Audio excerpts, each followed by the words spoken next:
No, I think you're correct in describing it as a war of ideology. I think it's serious. I think it's global.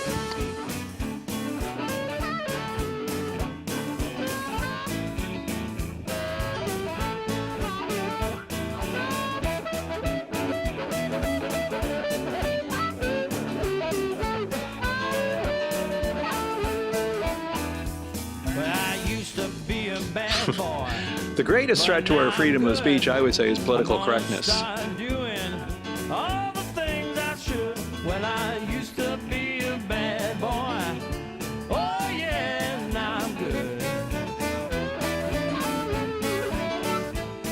Yeah, it's something we should be taking seriously, and if we're not, we can look at France and Belgium and just say that's where we're going in the next few years.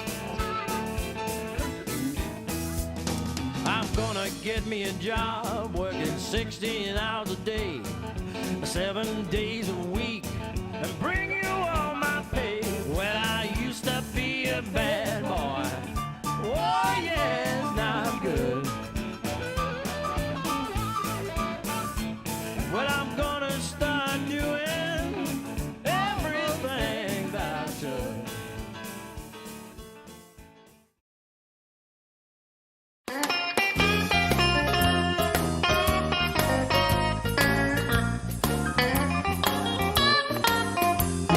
Said she went out drinking last night after working. Well, she came home about 3 in the morning with the nylons in her purse, and I'm worried about it. I'm worried about it. Well, I can't eat and I can't sleep. I think about it all the time. Well, she said she wanted to go away with her girlfriends, like for the weekend. I said no. She said, well, if I promise to miss you, will you let me go? And I'm worried about it. I'm worried about it. Well, man, I can't eat and I can't sleep. I'm worried about it all the time. Worried when I'm driving, worried when I sleep. Man, I worry so much I can't even eat. Word in the morning, but these words are just in my head. Next thing you know, man, I'm gonna be worried when I'm dead. I saw my job in the warnings, so I called my boss to see. The secretary said that he had to get right back to me. Huh? Man, I'm worried about it. Yeah, I'm worried about it. Man, my life is going to hell in a handcart. I'm worried about it all the time. And it give me the blues, too.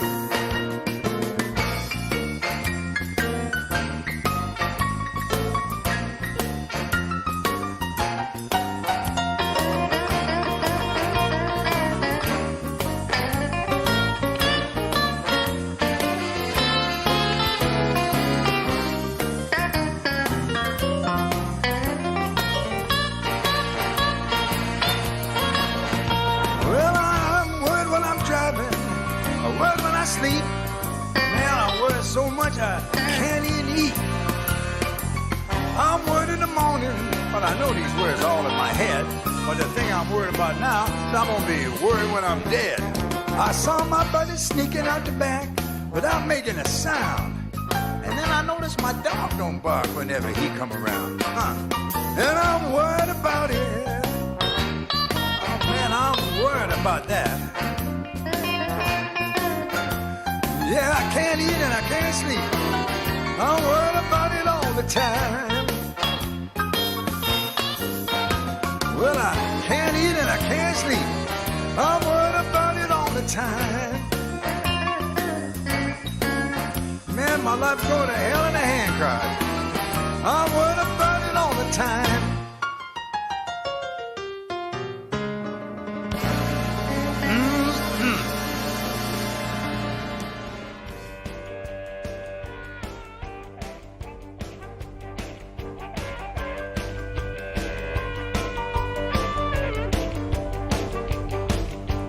Milky smiling I wasn't gonna do a show tonight. Barry called and wanted to rant. How can I say no to the old puck dodger from BC?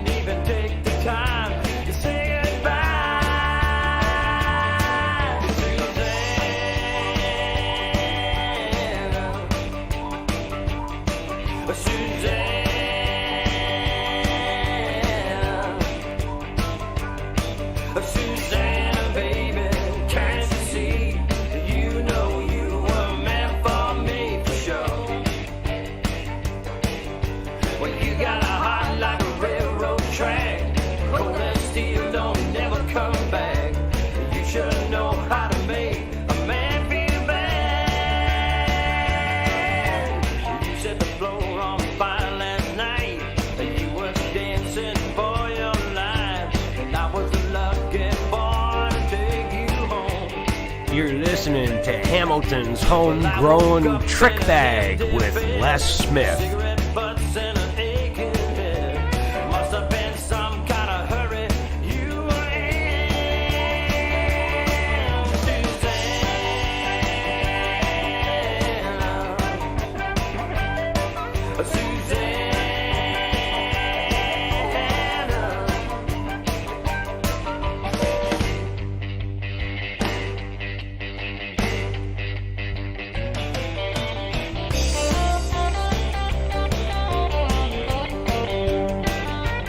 That's Larry Fruto on the guitar.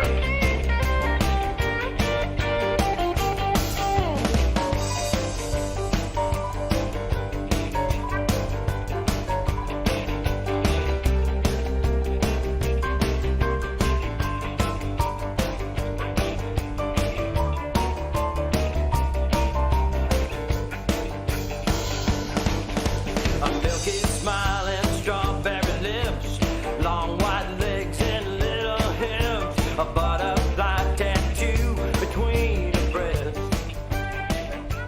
Things are heating up around the world, ladies and gentlemen. Can you feel it? On my mind, but you're out of sight. You didn't even take the time to say goodbye, Suzanne. Do you remember watching Star Trek as a teenager? The very first one that came, or not Star Trek, Luke Skywalker. Do you remember that first time that movie came out? And you heard Yoda talking about the Force, Luke. Go stand on a street corner. Hold up a sign that says you're proud to be a Canadian. When other people start honking at you, you feel that force in here. Honest. Don't believe me? Get off your fat Timbit eating ass and go try it. Cost nothing to make signs, ladies and gentlemen. I showed you in my video earlier today the signs I'm working on. There's less than $10 tied up in materials to make those signs, and they get people's attention. Why do we need to get people's attention? Oh, sorry. I need to flip screens here. I've got the wrong screen up. There we go. That's the one I want. Why do we need to get people's attention? Number one, only the people that are awake, they're the only ones that you're going to get their attention. There are people awake who hate what you're doing, and you'll get their attention too. But trust me, there's a whole lot more people who are going to give you thumbs up. They're going to bring you out a coffee from the 7-Eleven or the local Timmy's. Or maybe they'll stop in and actually stand there and talk to you and keep you company for a while and let you know that you're not alone. And if you think for a minute that you're alone, then let me take you to this little video. Just give me a second to bring it over here. I'm going to bring in my guest. Barry, I know, is just waiting to call me on Skype or on Facebook. I'm waiting to hear from him. But in the meantime, I want to bring you a couple of videos. This one is from Alberta. This is about 14 minutes long. We're not going to watch the whole thing, but I want you to get an idea, a little perspective here of how, if you get brave enough to go out and stand on a street corner, remember what you're about to watch here and keep telling yourself, patriots never stand alone. Canadian soldiers in the trenches of World War I, on the beaches of Normandy in World War II, they didn't stand there alone. They didn't charge those beaches alone. And you don't stand alone on a street corner anywhere in Canada. And this video is proof of that. Hey everybody, it's Kevin here, Kevin David. Listen guys, Alberta strong. We got a convoy going on here, and there's no doubt that the oil boys are on their way to legislature in Edmonton, and good for all these guys. We're talking a huge convoy here, and lots of really cool people just pulling together, pissed off with the Canadian government and Trudeau and all the nonsense of the pipeline nonsense. And gosh guys, you just gotta put your head behind this just for a second and think about all of this stuff going on. And you know what, these guys are gonna take my hat off to every single one of these truckers. People are being affected across Canada, and you know, we need a ball boy in our parliament. We need to get Trudeau out, and I'll tell you one thing, this is a show of force right here, and it's absolutely fantastic. And if you take a look at all these stickers on the backs of these trucks, it is unbelievable. And it takes a lot of money, a lot of dough to run these big rigs, and you can see what's going on here. And this is super fantastic. I'll tell you one thing, clogging up Parliament with these trucks are going to make a solid statement. And you know what? Everybody should be sharing this video. Everybody should be sharing this out to every one of their friends. Just as, you know, just to kind of give you an idea. You know, the pipeline's been laid across Canada. If nobody's figured that out yet, you know, the pipeline has been laid across Canada. And this government that we have here is absolutely ridiculous. Check that out. Build the pipe. Build the pipe. Absolutely. Guys, I'll tell you, you got to be sharing this. You got to be sharing this video. Tag and share, tag and share, tag and share. This is Alberta, guys. This is what happens in Alberta when people get pissed off. And you know what? The rest of Canada, you need to share this all your friends. You need to be sharing them with all of your friends across Canada. You need to tag and share, tag and share. I'll tell you one thing. You've never seen so many oil rig trucks so damn clean in your life. I guarantee it. Got some new trucks there.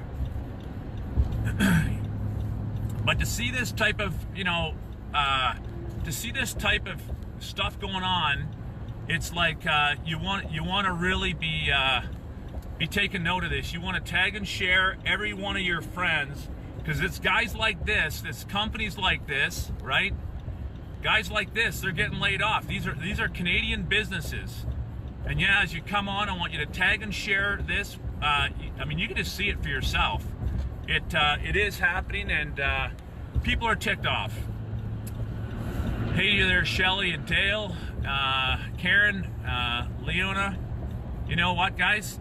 Everybody in Red Deer, everybody across Canada, you think about how many people are out of work and are part of this, and the slowdown and the nonsense from the U.S. Government, some of their stupidity, you know, as far as it goes and how it affects us. And you know what? I'll tell you, this really is an eye-opener. Canada action. Look at that. Canada action.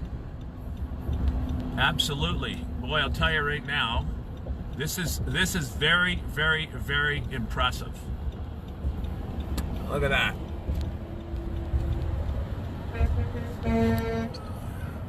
This is what we need here, right here, guys. I'll tell you one thing, when these trucks roll into Edmonton, I can guarantee you they're headed to the legislature in Edmonton. And without a doubt, I mean, these guys are making a statement, and good for them. All of these workers that are supporting Canada, our economy right here. Now that, I didn't realize it until I was pretty much halfway through this line, but just seeing this, the strength of this, the energy service companies, the oil field companies, Trison Energy Services, I tell you right now, this is absolutely fantastic. You want to be sharing this out, folks. Share this, tag your friends, share it, tag your friends, share it, tag your friends. Put it out there to all your friends. Everybody needs to see this kind of thing. Just not two or three people. You need to be sharing this with everybody, because this is what we need to start making a statement. And here in Canada, Marco Alvarez, Eileen out of BC. Good morning, everybody. What you just noticed was, and I'm gonna actually get up way ahead here, and I'm going to get up above this here in a second. I'm just going to give you some sort of an idea. I'm going to get up here just a little bit further, and I'm going to actually get over, and I'm going to film this just to give you some sort of an idea.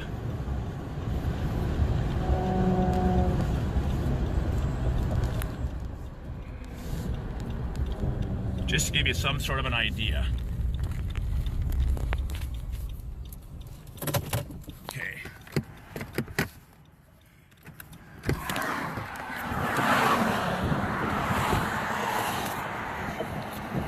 Just to give you some sort of an idea. That's what we're talking about right here. Right here. Right here.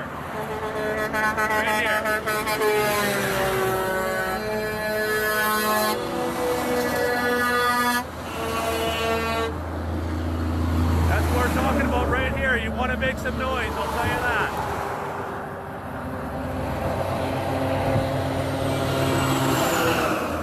Here we go, look at this. This is Canada, guys. This is supporting Canada right here.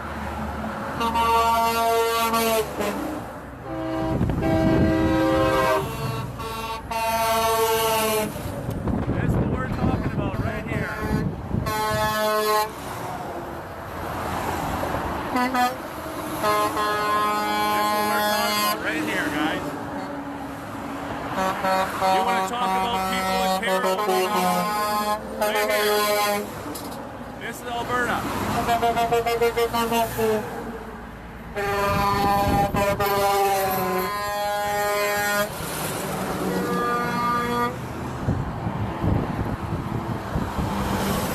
This is Alberta right here. This is what affects everybody in Canada.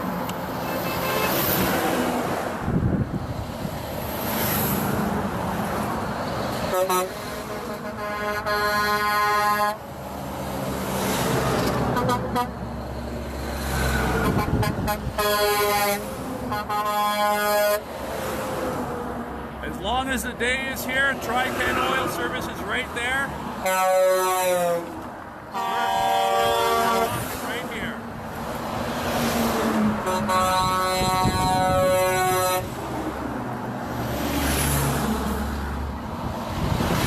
Look at that.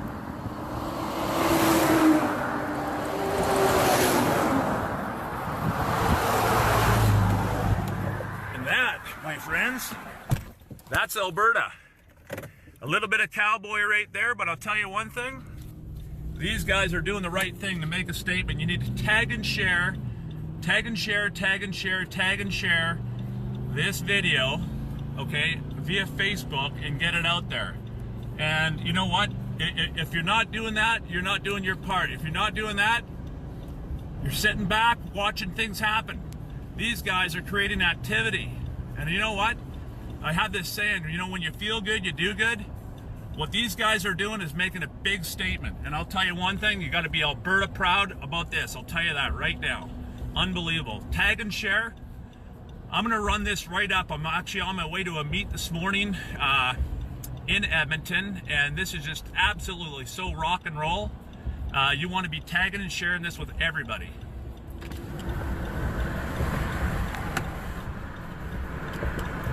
I'll tell you one thing, Alberta strong, there's no doubt about it, and this is so fantastic, but you got to think about how this is affecting the Canadian economy, the nonsense. You know, we got to get this Trudeau out of where he's at. We got to put people in there that will actually boost and start to rock and roll our economy. And you know, guys, if you're not sharing this out there right now with people, think of the communities and the people that are affected. I mean, without oil moving, without fuel moving, guess what? Right? Without oil moving, without energy, if you think that you know, the shoes that you wear in your feet, if you think that for a second doesn't come from oil and gas, I'll tell you right now, it may not come from gas, but the bottom line is it's energy to make it. Hey,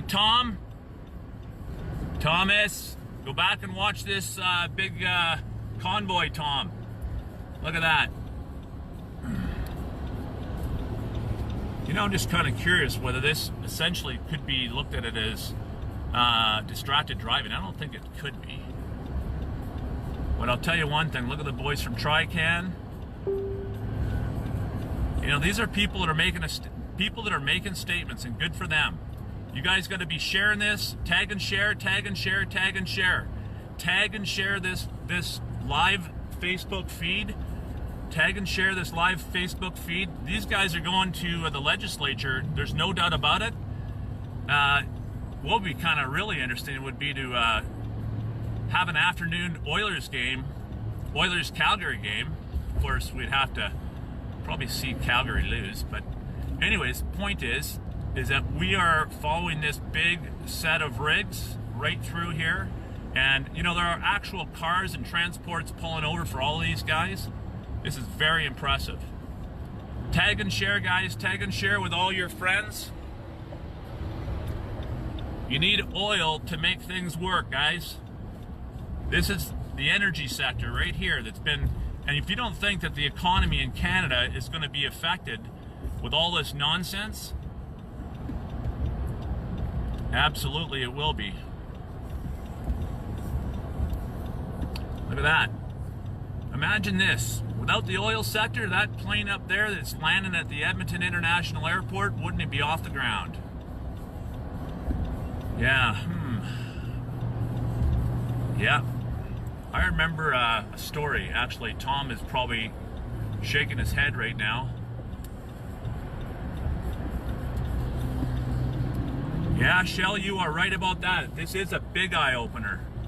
And I'll tell you, these guys are doing the right thing. What a big statement. Check that out. I just like to operate one of these trucks just for like a half an hour. I'd like to see how much I can either crush or lift up or whatever. I'll tell you one thing. Actually, it's kind of a good thing that I'm actually got my meet on in South Edmonton. Mind you, I think it would be kind of cool to go downtown a little bit later, see if I can get downtown in between my meets today in Edmonton.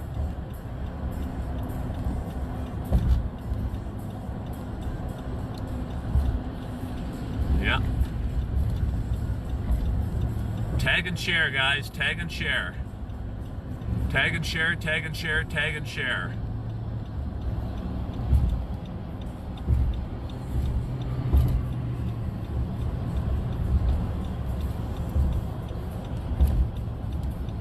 Tag and share, tag and share. Everybody wants to get this out and share this with their friends. You want to tag and share this. I mean, literally, tag and share it. Share this link. Share this video after it's up and posted. You know, these are people that are actually standing up for you and I. A lot of people may not have made that connection, but I'll tell you, this is very impressive.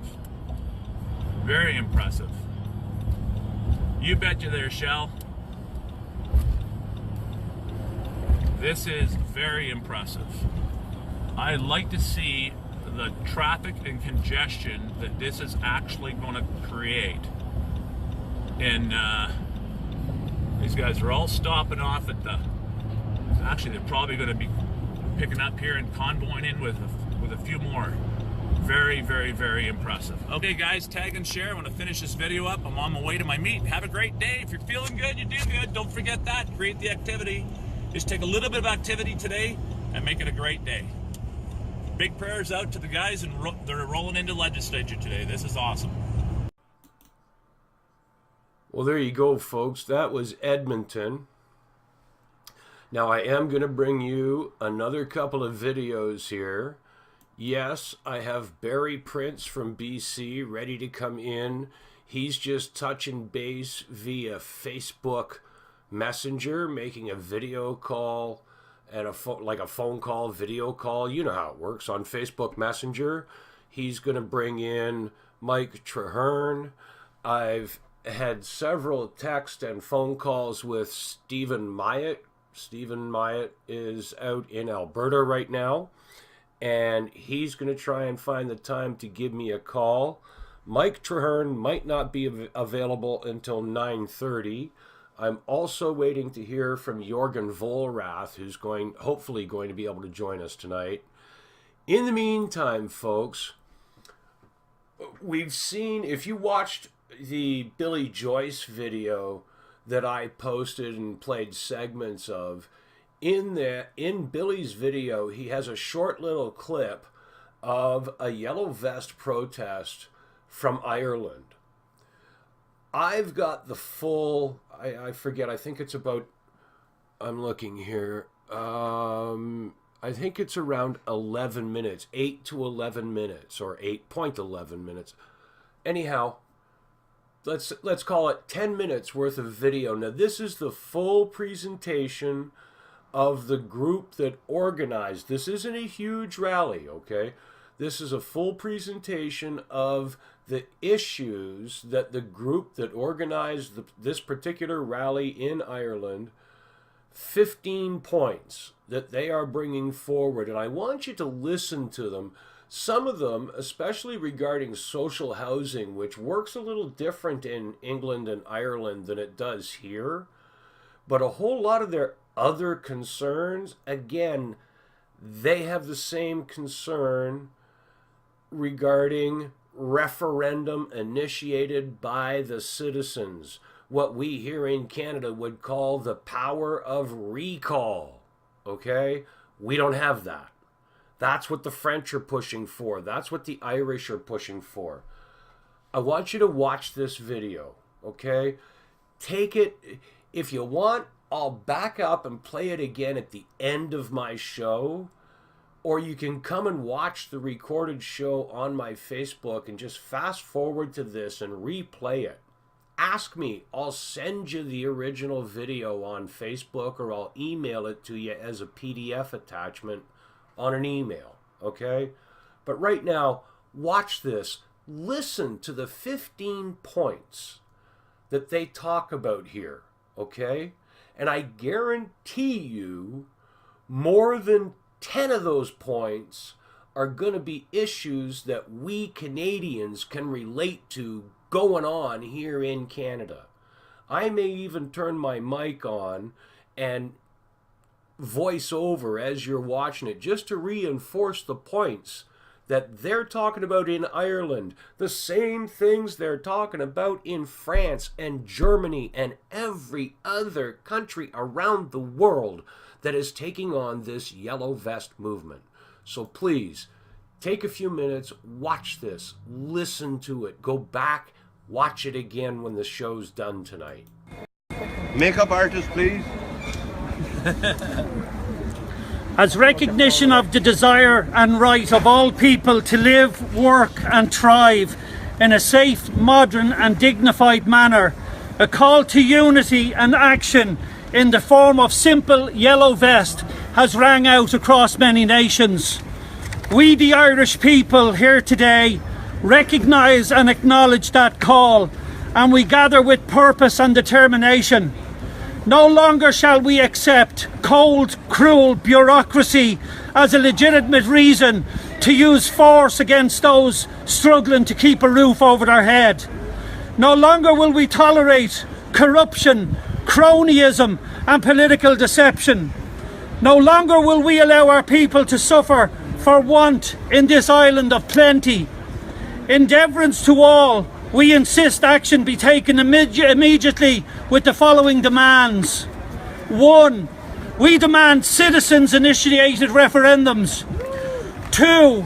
Immediate call on all evictions and cameras allowed in all civil courts. If you've nothing to hide, there should be no problem videoing it, right? 3. Leo Varadkar declare a general election in the new year and resign.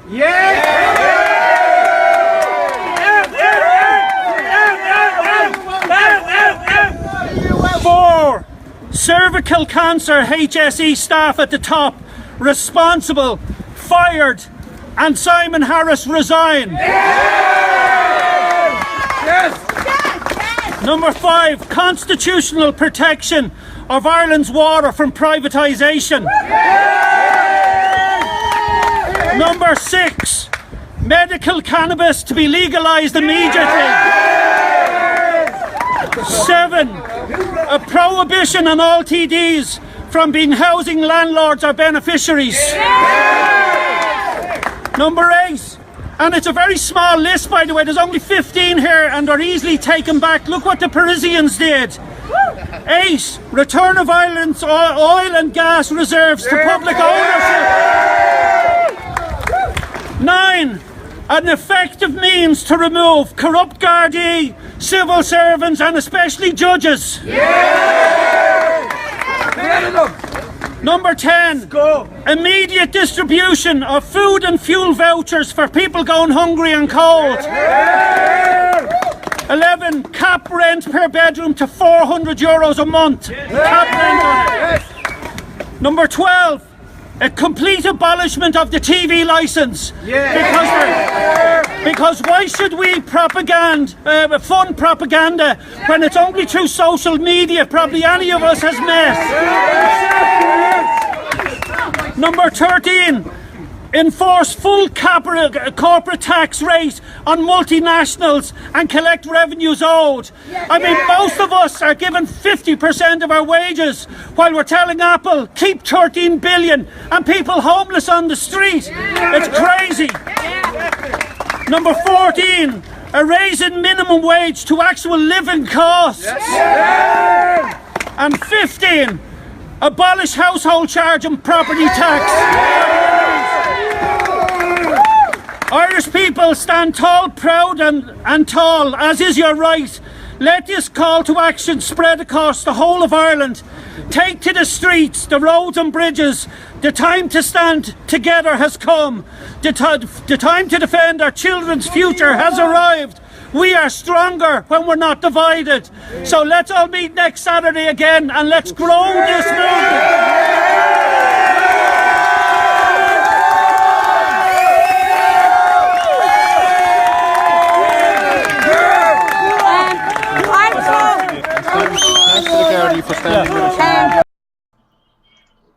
There you go, folks. That was Ireland. Now, how many of those 15 points can you relate to? Come on, get on, buddy. Barry, can you hear me now, buddy? Barry?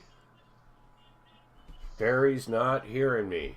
Why are we not getting audio through Facebook? This is not being fun. You should be getting my audio, Barry. Barry? Barry, can you hear me? I don't know. Can you hear me? I can hear you. Can you hear me? Can you hear me? Stop asking me questions when I ask you a question, old man. Can you hear me? Barry!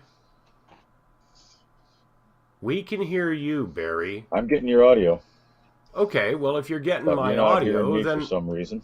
We can hear you. Hey, Duke, I'm here. We can hear Duke, you, I'm here. Barry. Can you hear me? I can hear you. Okay, good. There. Can we hear each other? Yes. Isn't that wonderful? Well, then you have stop asking me questions. You know what the I'm problem is? asking you Look, questions, buddy. we had this problem earlier Can you hear today, me? old man. You let the string between the two I'm Dixie trying. cups get loose. I hear you. And that was the end of our phone call. You learned years ago. You got to keep that string pulled tight, and you can't let it touch the tree. I think we've got it together here, Duke. I'm not sure. You think you got it together?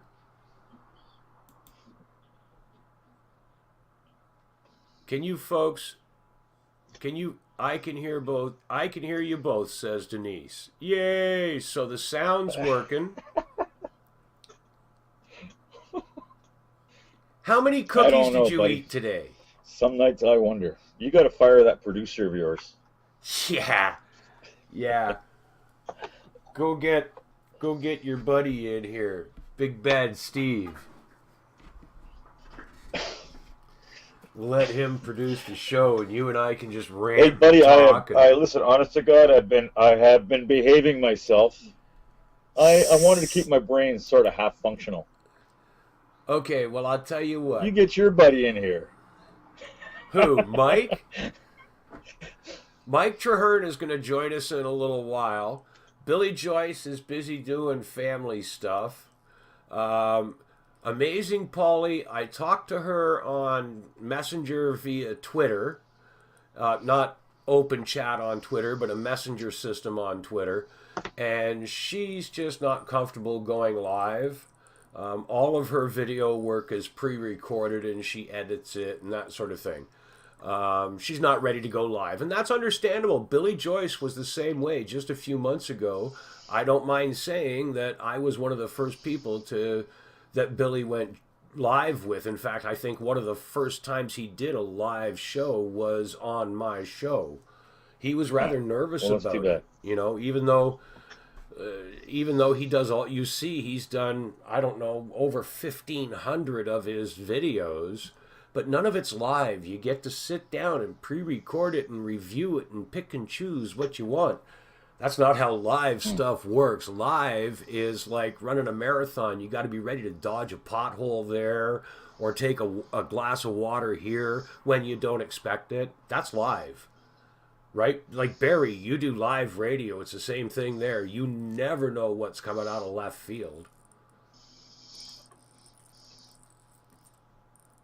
Did we lose you, Barry?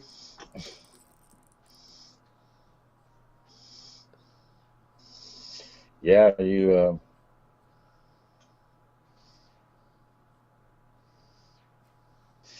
got to kind of be prepared for just about anything. But, you know, over the years, when I first started doing radio, no, I'm still here. Can you hear me not?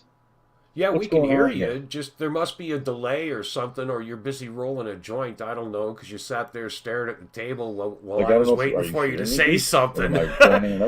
You took a hockey puck to the head this weekend, didn't you? You were playing hockey, weren't you? Yeah, we've got to have a delay in things here. Huh.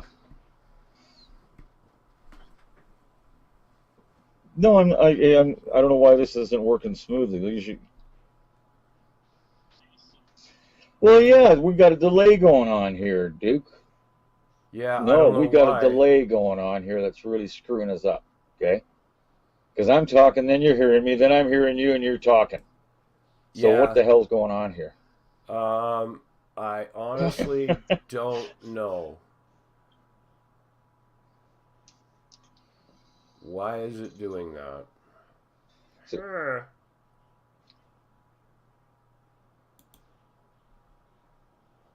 Wow. What if I unmute? Okay, Facebook, they love us. Which microphone is this? Okay. Hang on. Kind of a little bit confusing, so bear with us, folks. No, hang on, Barry. I've got it sorted out here. Snowball webcam. That one. Somebody just typed into chat there that there's been 2 stabbings and a shooting in St. Catharines in the last 3 hours. Really?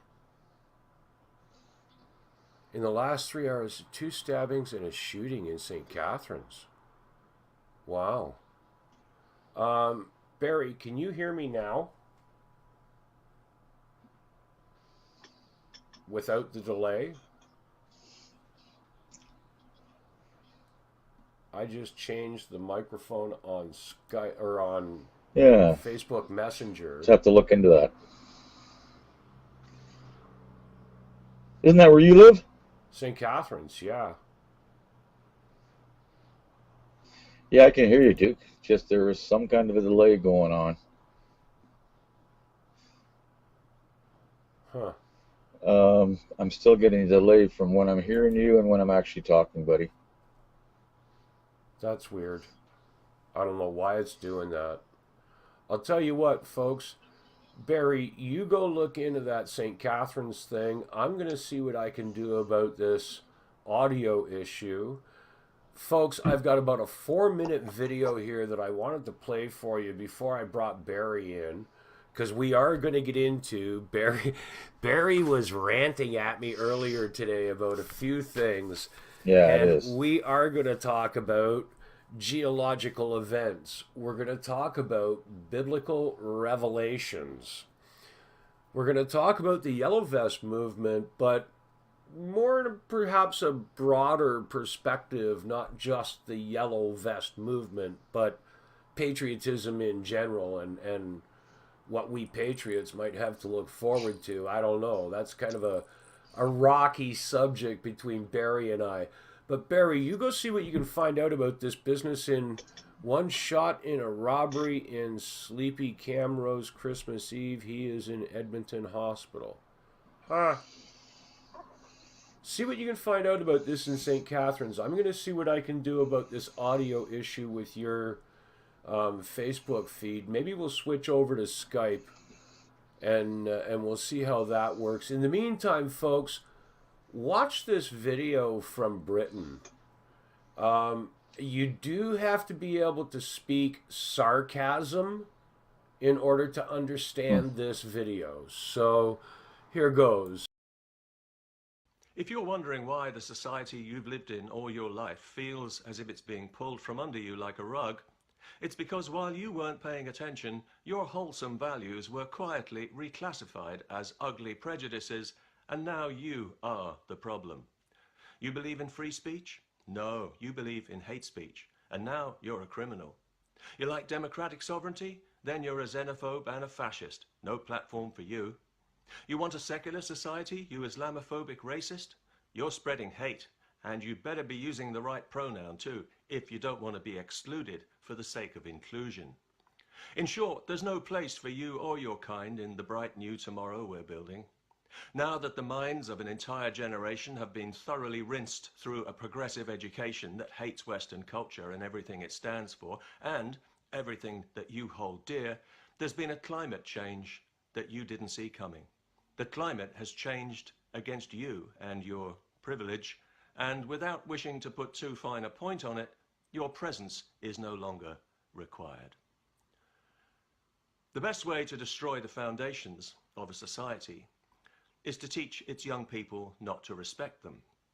And a whole generation has now been successfully taught not to value free speech, the very cornerstone of our civilization, but to hold it in contempt and to fear it, to run from it, to seek refuge from ideas in emotional safe spaces, and to believe that hurting somebody's feelings is a form of assault on a par with cracking their skull. This tyranny of feelings has been carefully nurtured to breed this infantile generation of emotional casualties, victims and crybabies, this generation of moral and political half-wits who can't wait to sign the next petition to shut somebody up or shut somebody down, never thinking for a moment that it could ever happen to them. A generation so placidly happy to soar off the branch they're sitting on, it's almost as if they've been programmed in some way. So if you think that you've got the truth on your side, you don't know what you're up against. The truth is incorrect and therefore inadmissible. If you think that you've got the law on your side, forget it. The law protects feelings now, but not your feelings. your feelings are hate. Well, what about your right to free expression under the Universal Declaration of Human Rights, you ask? Optimistically. Nice try, but we both know that in the real world, human rights don't apply to the wrong opinions. Are you crazy? The wrong opinions are hate.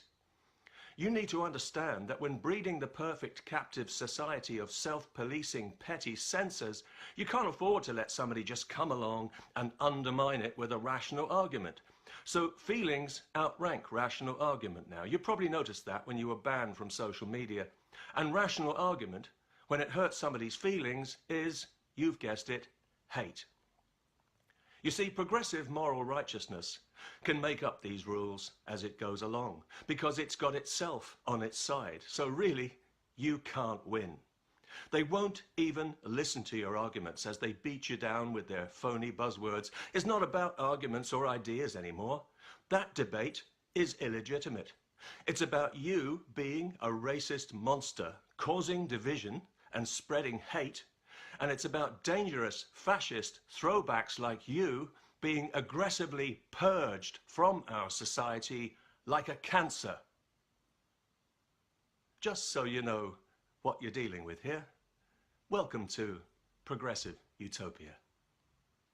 I'm on the air.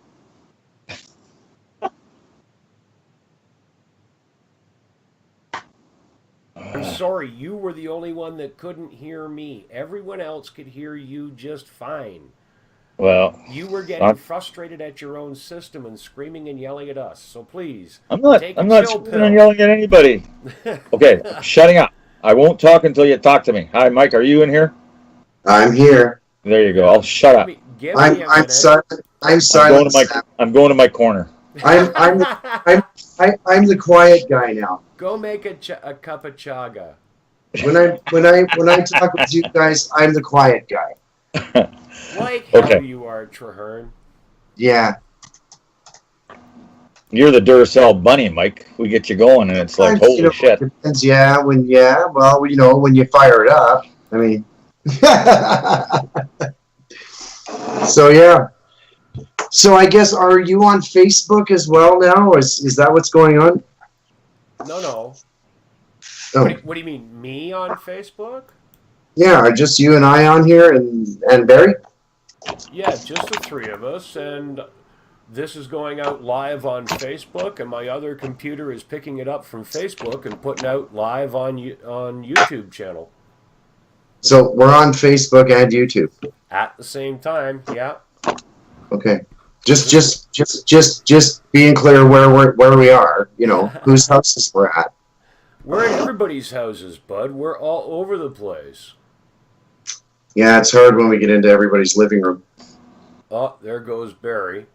Now, Barry today, him and I were talking, and Mike, I know this is something you're more up on than I am, but Barry was filling my ear full of all kinds of information about what's going on with tectonic plate movements and geological activity around the globe.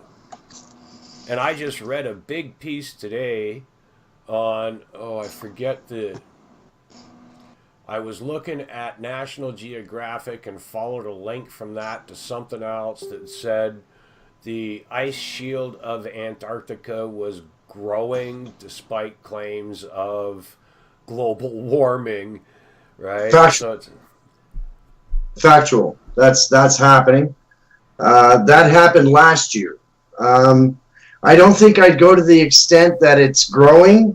I think that last year it grew a touch, yes. But we had cold weathers, and talking to someone else today that even the Great Lakes froze, which is very unusual for the Great Lakes to freeze. So that probably...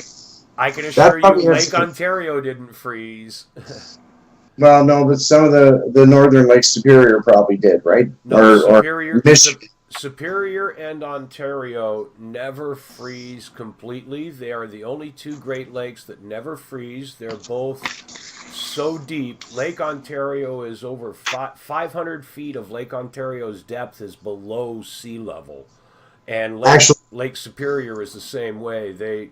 Huron freezes over, Michigan freezes over, Erie freezes over all the time, which is how Buffalo got the blizzard of 77. They got hit so hard because the winds brought all the snow, just like a giant Zamboni, swept it all off the frozen lake, added it to the snowstorm, and dumped it on Buffalo and the South Towns in 77, along with all the snow that came from the blizzard.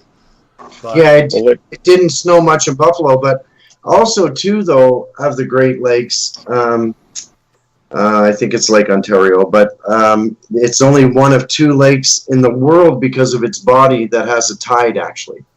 Superior is the only one in North America.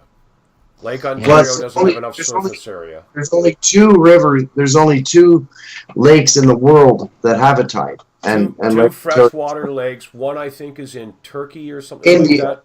India. Yeah. It's very shallow. Superior is incredibly deep. But because it's such a large surface area, it actually has a small lunar controlled tide to it. Yes. That's correct. Yeah, I've heard that before. In Lake Erie, it freezes over because it's the shallowest of all the Great Lakes. I think the deepest point in Lake Erie is about 230 feet. And generally, it's like 30, 40, 50 feet deep over the course of the lake, so it freezes up real quick. Lake Erie? Yeah, it's very shallow. Yeah, it is. Yeah. Great lake for diving if you like wreck diving. Yeah, there's all kinds of them. And Lake Erie, is, unlike any of the other 4 Great Lakes, Lake Erie isn't a glacial gouge. So the beaches, the shorelines in Lake Erie, because it's the result of glacial pressure pushing down on the bedrock and collapsing bedrock, that's what created the superficial upper crust crack or fissure known as the Niagara Escarpment, was the weight of glaciers pushing down, creating the dish that is Lake Erie. And you can go anywhere from Sharkston to Fort Erie to Windsor, and the beaches along Lake Erie are long, slow, sloping beaches out into the water. You can walk 100 feet from the water's edge, and you're still only waist deep, because the whole lake is like that. It's all just a shallow dish, as compared to Lake Superior that was gouged out by glaciers, right? Yeah, Ontario's got quite the geological history to it. What the Ice Age did to Ontario and how it formed the lakes. Oh, but, never mind the lakes. What about Hudson's Bay? Like, actually, yes. Meteors created Hudson's Bay and James Bay, and when they impacted, the heat of that impact, the pressure from it and the heat from it, took raw mineral elements and fused them into gems like diamonds. It took carbon deposits, and from the pressure of the explosion and the heat, it fused that carbon. Instead of being millions of years compressed in the earth, it did it instantly. And here in Ontario and northern Quebec, we have a geological area called the Ring of Fire. And it's all around James Bay and Hudson's Bay. There's a circle, like a horseshoe, of hundreds of miles where all of this ejected material came up out of the Hudson's Bay area when the impact occurred and deposited in the upper layers of the Earth's crust, and it's there for us to mine. It's just damn hard to get to. I actually, during Doug Ford's campaign, when he was here in Ontario, here in St. Catharines, I have footage of a young guy who says, "Hi, Mr. Ford, my name's Bob, and I'm a geologist, and I want to know if you'll invest money in mining the resources of the Ring of Fire." And Ford talks to him about it. And that was the first time I had ever heard of it until I went researching earlier this spring. I've never heard of that. That's something that I've never really heard of as an actual asteroid strike in the Hudson Bay area. So I'm going to have to look into that a little bit more, Duke. I am, because I've looked at asteroid strikes on the planet over the last 3, 4, 5 million years, and I've never come across actual proof of that happening. So I'm going to have to look into that.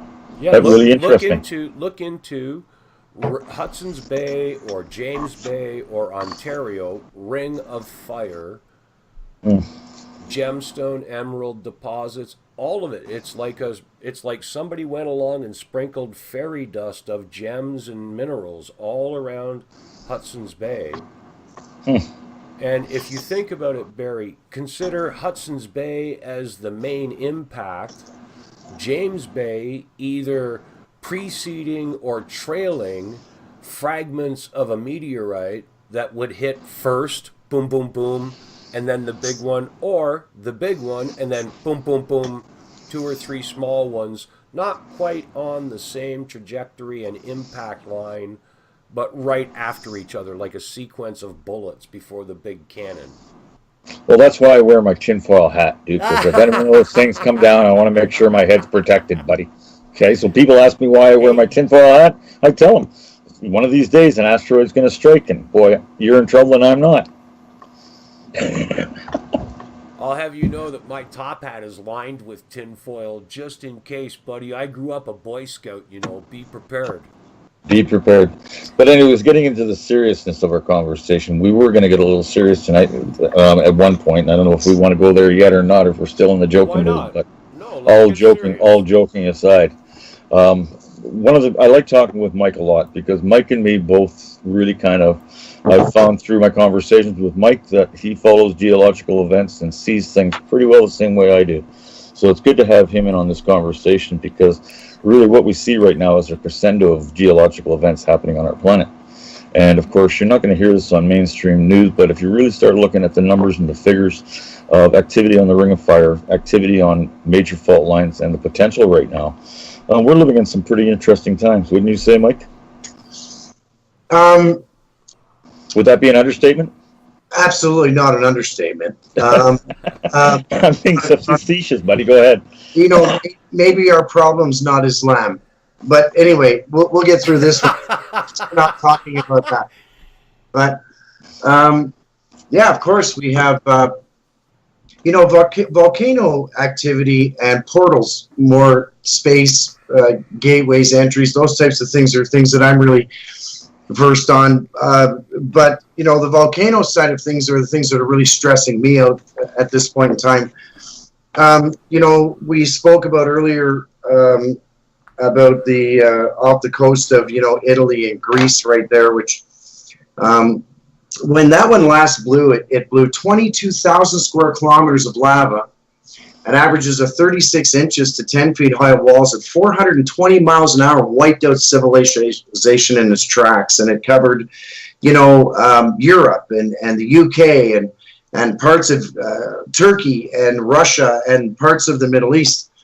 And that was in, I believe, 67 AD when that happened. And it bubbled for so many years that they used to call it hell, because they said that was where hell was, down at the bottom of those waters way back in time. But it's really dangerously live right now. You can't go as tourists in the bay anymore to get up the Gulf through Italy and Greece to take looks at the lava and coming down the mountains. You can't go there anymore. There's very much fear of that happening, and the scientists are saying what they can in panic. And then we look at other geological connections, through all of that, when we go to Earth's core and the repetition from that, which would be off the coast of Oregon. And Yellowstone Park, largest volcano in the world. That I don't think people quite realize when these things actually go, and not just sort of flirt with going, but if they actually succeed, and how much devastation comes from it. It's intensely crazy. And as we've kept on taking oils and gases out of our ground and sucking it dry, and Barry, you and I have talked about this before, and sucking it, and when it does, the Earth's main source is to take the water. And when it takes the water, of course, the Earth gets warmer because it's getting down into that lava and it's boiling immediately, and it just tends to cause a lot of havoc. As far as tectonic plates, well, it's inevitable. If any of these things happen, that's going to happen. There'd be no denying that, and there's no way it couldn't. happen actually. But scientifically, from scientists, there's no possible way that one could not go off in that type of ability to show its strength and its power without the other sliding and manipulating, to kind of get out of its way, and the shuffle that it brings and the rumble that comes from it. It's a pretty big shake. And, we often joke in Alberta that, hey, man, when it falls in, will be beachfront property. But you know what? That's not really a funny joke. But, if that ever happened and the dikes broke, we'd be under 3,000 meters of water, and we'd be the lake. And I don't even think we'd make it to that point at the shuffle up from the rumble in the ground just due to the pipes that are in our province. I think we'd die of gases and everything that's under our ground that's contained by that. But that is very near, and it's not hard to gauge. You just look around at what they're doing in the schools, and they're teaching, tsunami protection in Seattle. It's been on mainstream media about Oregon's threat, and it could bring to the tune of 15 million people in tsunamis that are great. The Canary Islands and the islands down south getting 70 and 80-foot waves. Really abnormal stuff going on. Just not normal. They're good for 20s and 30s, and that's quite a wave.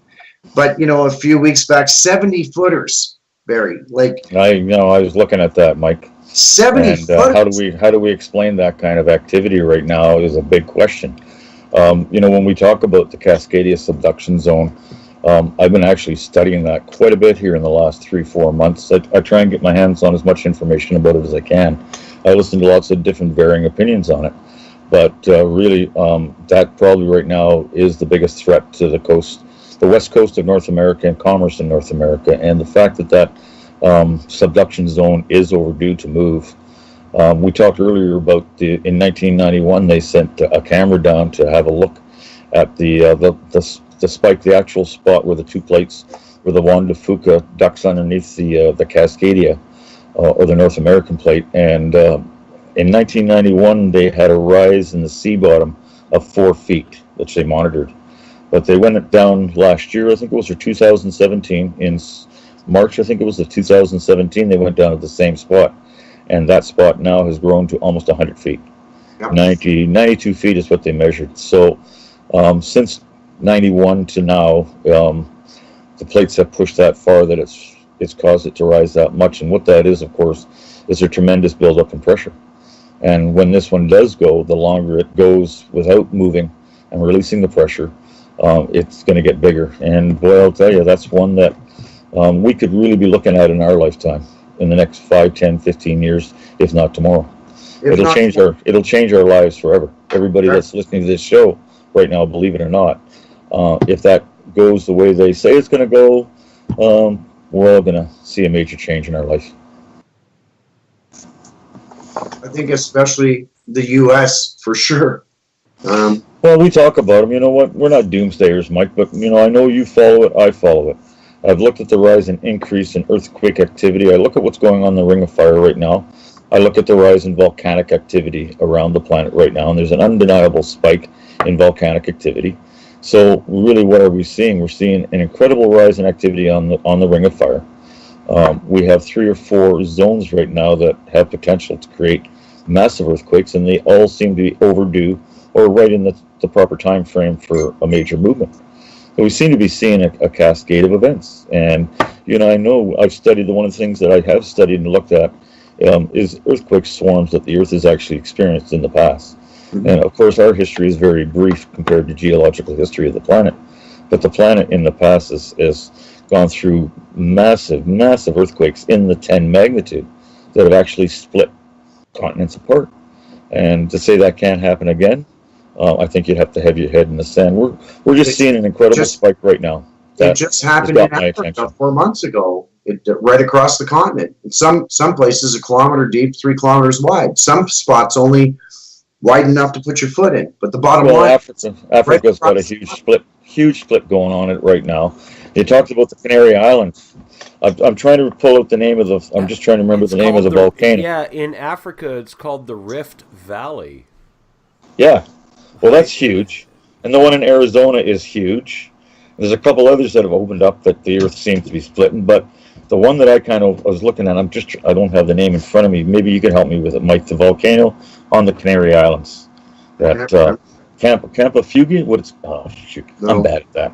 Anyways, excuse me. I'm hanging. My dog wants to get up here. But anyways, that one, there's a split between two parts in the island right now that they've been monitoring over the last 15, 20 years, and the rate of split is accelerating. Boy, I'll tell you, if that lets go, you're going to see a 1,000-foot tsunami hit the east coast of the United States of America. That'd be an interesting day, wouldn't it? A mega tsunami.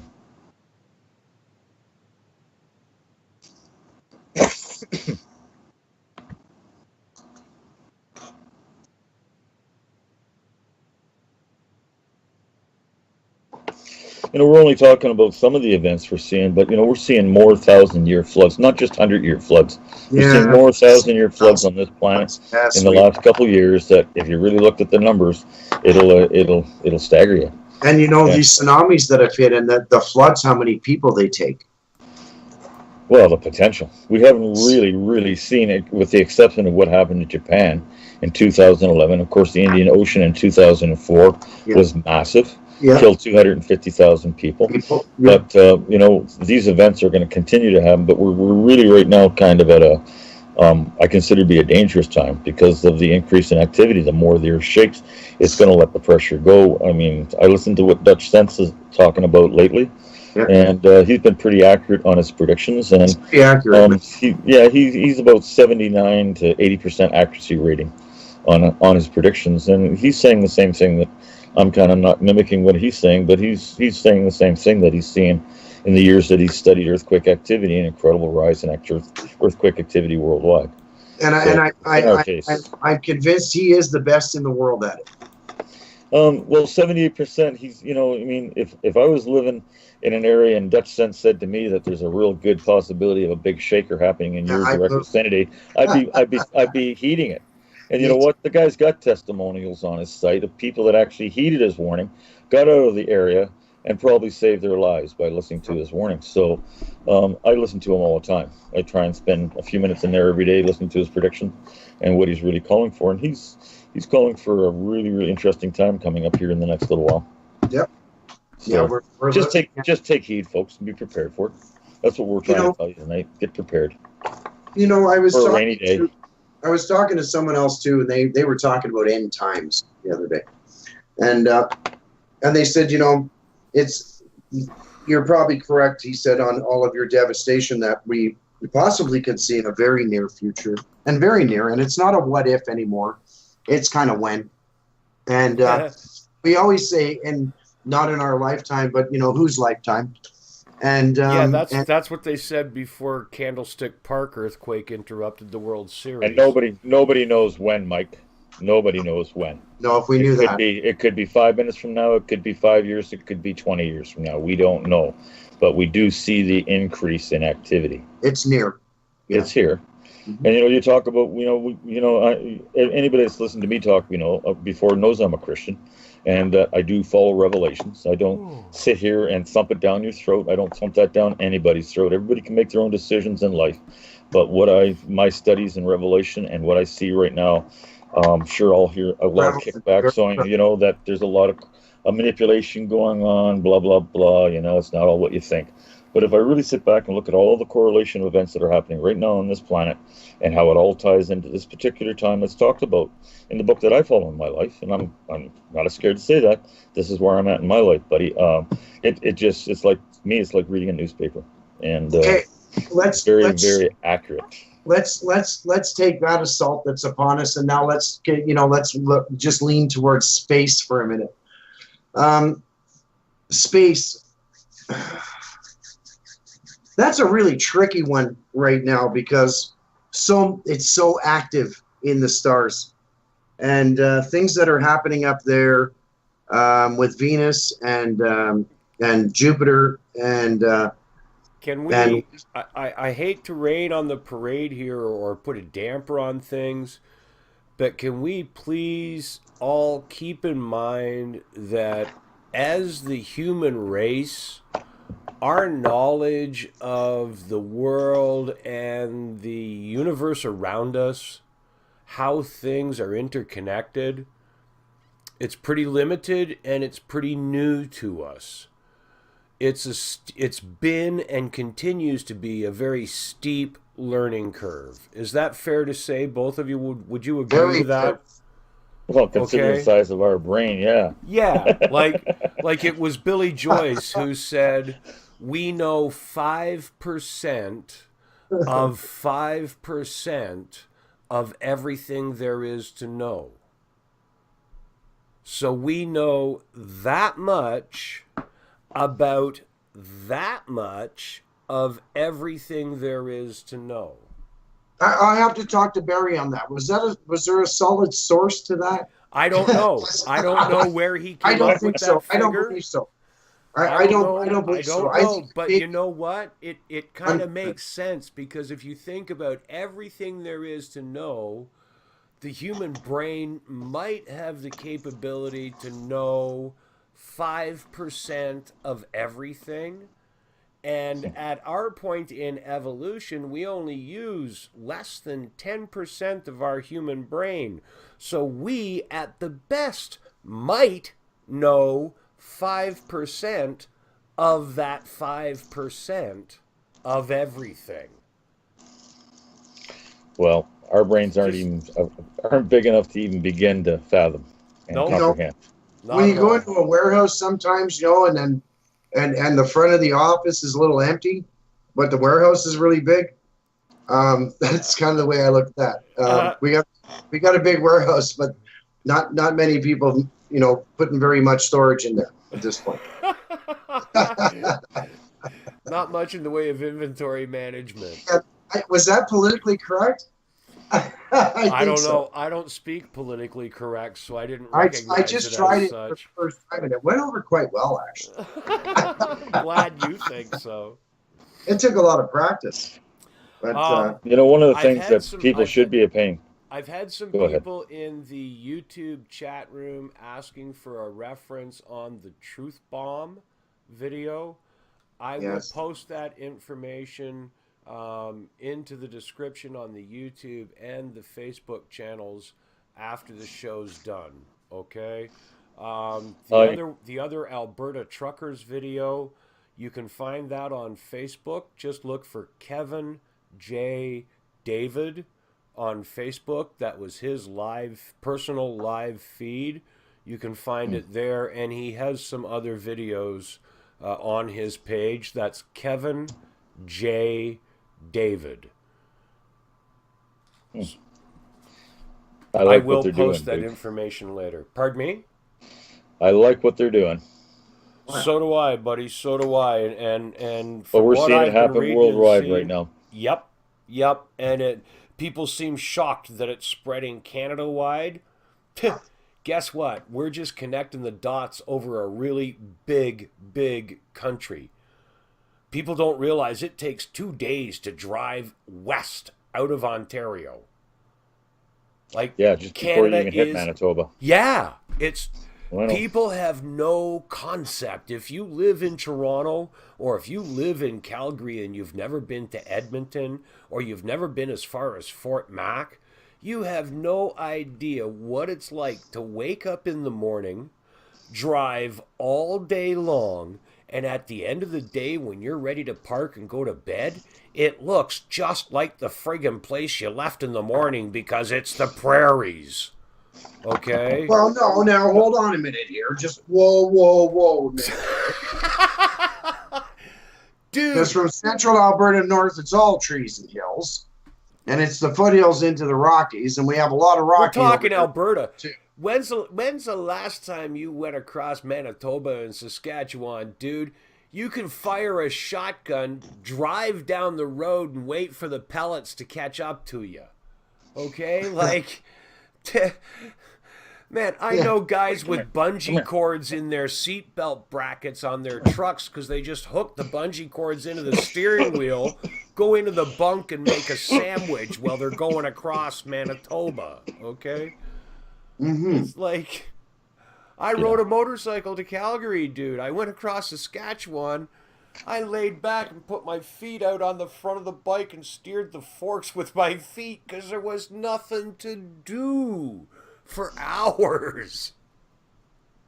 Well, you didn't see a prairie dog out there? You didn't see a gopher? Well, yeah, but she wasn't cute enough to even be. Oh, you mean animals? Oh, okay, sorry.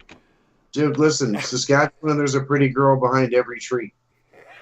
There ain't no trees, though. There ain't no goddamn trees in Saskatchewan, Vern. There is in the north, and there's some pretty hot girls up there. Let me Oh tell you. yeah, well if you go north, but They know how to make soup. they know how to make soup. Oh my lord. Oh my. We talked. Anyway, the planets. We talked about geological there, Mike, but there's a couple other things we should maybe talk about for a few minutes tonight. And one of them, of course, would be species die-off. I urge anybody that's listening to this talk tonight to just go on any Google search right now and read the reports coming around from all over the world by very, very well-known, renowned scientists and people that are really studying what's going on the die-off of species on the planet. It shocks me. It absolutely, I mean, the latest report I read absolutely really kind of caught me. And I've been studying this for about 4 years now, going to every site that I can get my hands on to try and get factual information. But boy, I'll tell you, if people think this ain't real, I've got a newsflash for you. It is beyond real, and it terrifies me when I look at the future. It terrifies me. But it's talked about, my friend. It's the biggest fear that I have of anything else in the human race. I don't know that artificial intelligence is going to win the fight. I don't know if any of the battles will go on. The planet and our planetary system and other planetary systems that are seemingly coming together, and some big changes are adjusting for something. And usually they adjust to correct. So, the universe, space, it dictates it all. It has nothing to do with us, but it does have to do with us in a sense of this. We got speaking about migration the other day and population. And, just imagine, Duke, you and I were talking about it. And just imagine the food chain we'd have to create because of how fast we're multiplying around here in the next 15 years to turn it to 16 billion people. And that's where the impossible tasks start to come around. There's no way of making the food chain develop that quickly. There's no ways of doing certain things that the planet couldn't sustain the amount of people. Everything to do with a human that has to happen to do with our planet, and it's acting back. And we drained and sucked it and take gases out of it that make this whole planet work. And we take a whole bunch of stuff out of it. Soon it's angry, and the solar system starts to move around and starts to make some adjustments and changes. Plus, we got to remember we're at the end of an ice age. And yes, we may have developed some extra ice because the question was asked out there, and people might have been saying, well, how did that happen? Well, in actual fact, at the end of an ice age, it would be quite normal because it would get colder and then get warmer again. And then the heat would be more intense. And as the fiery centers of the earth, develop and the water comes in, it really starts to get hot, and it hurts fish life and just everywhere. It hurts everything. And then the volcano activity, and I'm really on the volcano activity heavy because that's telling the story for the balance. And so I understand what Barry's saying. Dutch since, NASA and many people have learned many things about controls of weather and certain things from that guy. And they've tried to shut him down, and he bounces back up. And people should go to Dutch since and take a look, and you'll see how many volcanoes are very active. And I'm not just talking about very active as far as a land mass, but in an ocean mass. And this could be development from the waves of 6.2s and 6.8s every day. Deep earthquakes. Deep earthquakes. Some of them, actually 2 in the last year have gone, Barry. I didn't know if you noticed, but when actually diagonally, it went right through the earth and they had eruption on both ends.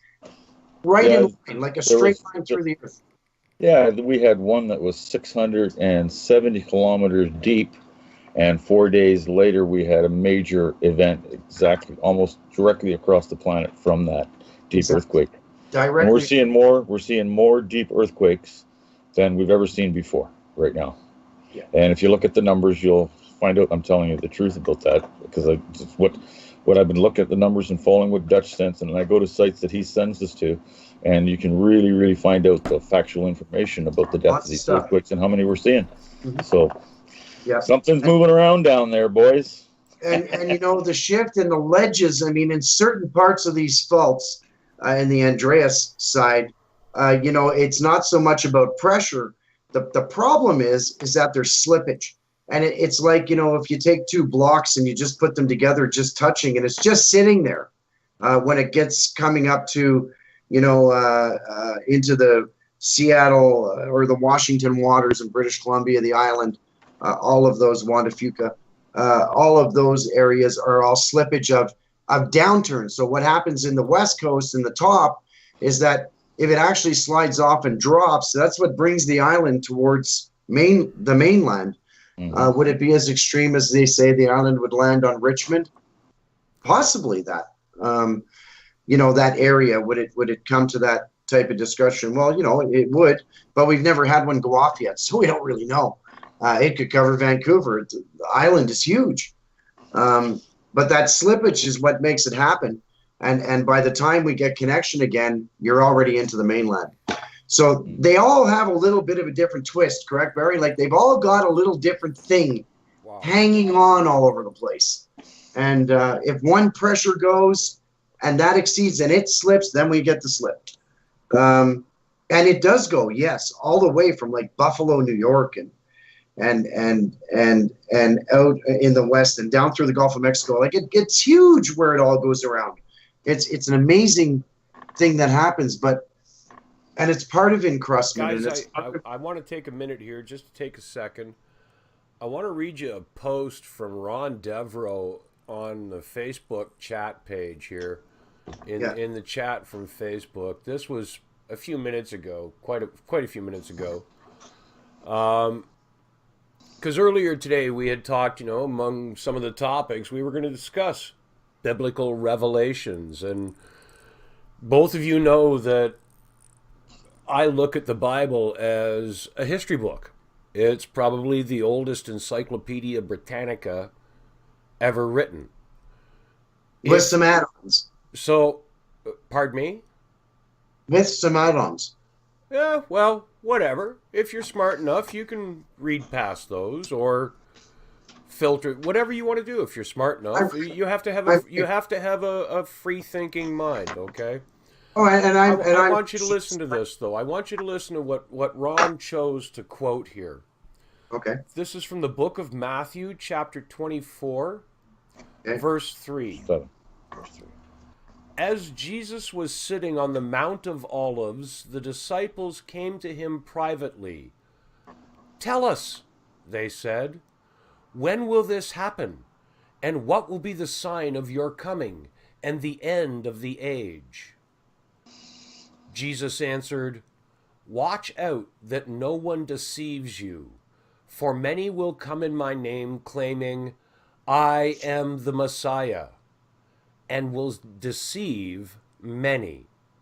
Mm-hmm. You will hear of wars and rumors of wars, but see to it that you are not alarmed. Such things must happen. But the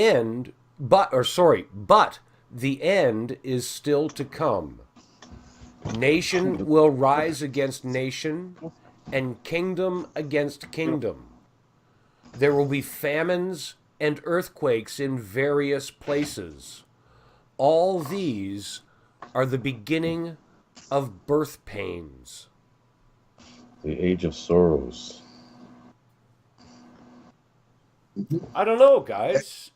Amen. Is it all, did it not? Is it talking about our planet going through birth pains, growth pains? Yes. Of course. Is it talking about our societies going through birth pains and growth pains. And Barry, this talks about kingdom versus kingdom, domain versus domain, Gog versus Magog. Yeah. Thank The you. beast of the north against the beast of the east. It talks about multiple things that are happening. It talks about cashless society. It talks about the mark of the beast. We know how hard the RFID chip is now being pushed. We know how hard they're pushing a cashless society. Amen, Barry. It completely conditioning society for a complete crackdown on society. If they ever achieve getting the RFID chip mandated and used manually and mandated in society, which we now see happening in the United States of America. We see it happening all over the world. Yeah. We see cashless societies They've really being pushed hard. Already started the RFD chip program. I know they have. By getting people to spit in a cup and send it to Ancestry.com, where your DNA is being recorded, and all they're doing is putting you into a big group of people that they can kill off with one little click in a DNA chain. That's what Ancestry.com is all about. It's all about having your DNA and your family's DNA from before you were born till long after your great-great-grandchildren are born. That DNA strain stays identifiable, and you and all your future generations can be eliminated. That's what Ancestry.com doesn't tell you they're doing. And they may not be doing it, but they're giving that information to people who are trying to figure out how to do that. And since the world migrated around with each other, and there's stuff. So if you have like a African, Middle East, Chinese, Japanese, Russian, American background, you're definitely racist and you're going to die. Yep. There you go. Yeah, if you're blonde-haired, blue-eyed North American, guess what? Your DNA is pre-programmed to be terminated.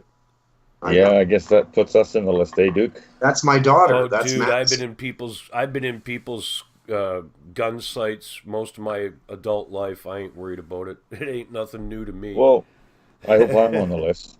I hope I'm on the list, because I'm not doing something right. Yeah, step up your game, old man. I better step up my game a little bit.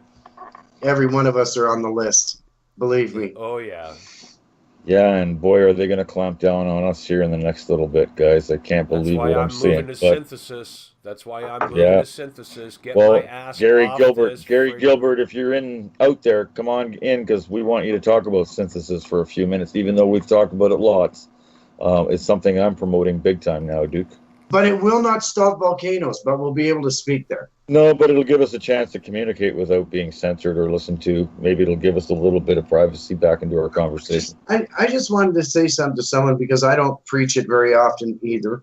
But all of us have had discussions together about something. And I'd just like to say to people that, get in tune with, God.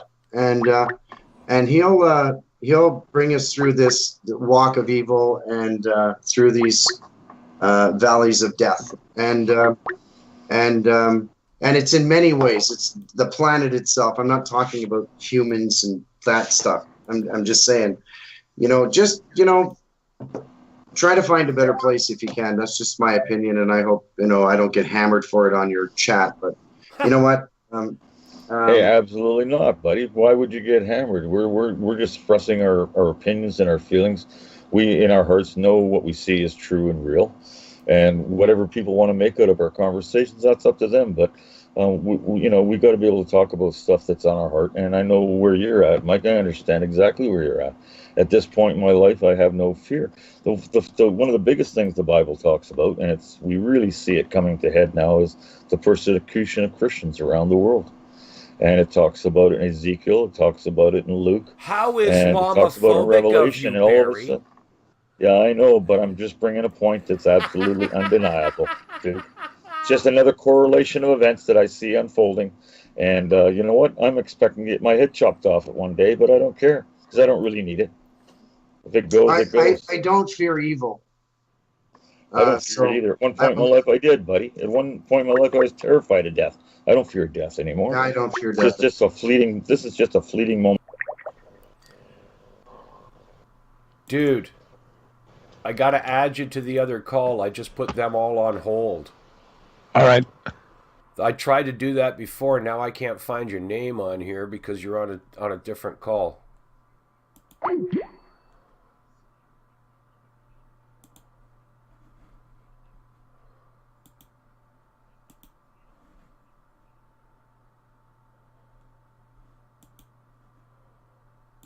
I just share my thoughts. There, sorry guys. Yeah, and just give me 1 second. We talked about the person in Camrose that was shot, and I believe that was Sandy Francis's brother. She's on Facebook, everybody, Sandy Francis. She's with me a long time, and he's doing better. I found out today in a quick message from her. I didn't want to bother her too much, but you can find her on Facebook. And Hey, y'all. Excuse me. In the chat room right now. What's that? Sandy Francis is in her chat room right now. Okay, well, Sandy, I believe that's your brother, correct? Or maybe she'll answer here. She'll answer.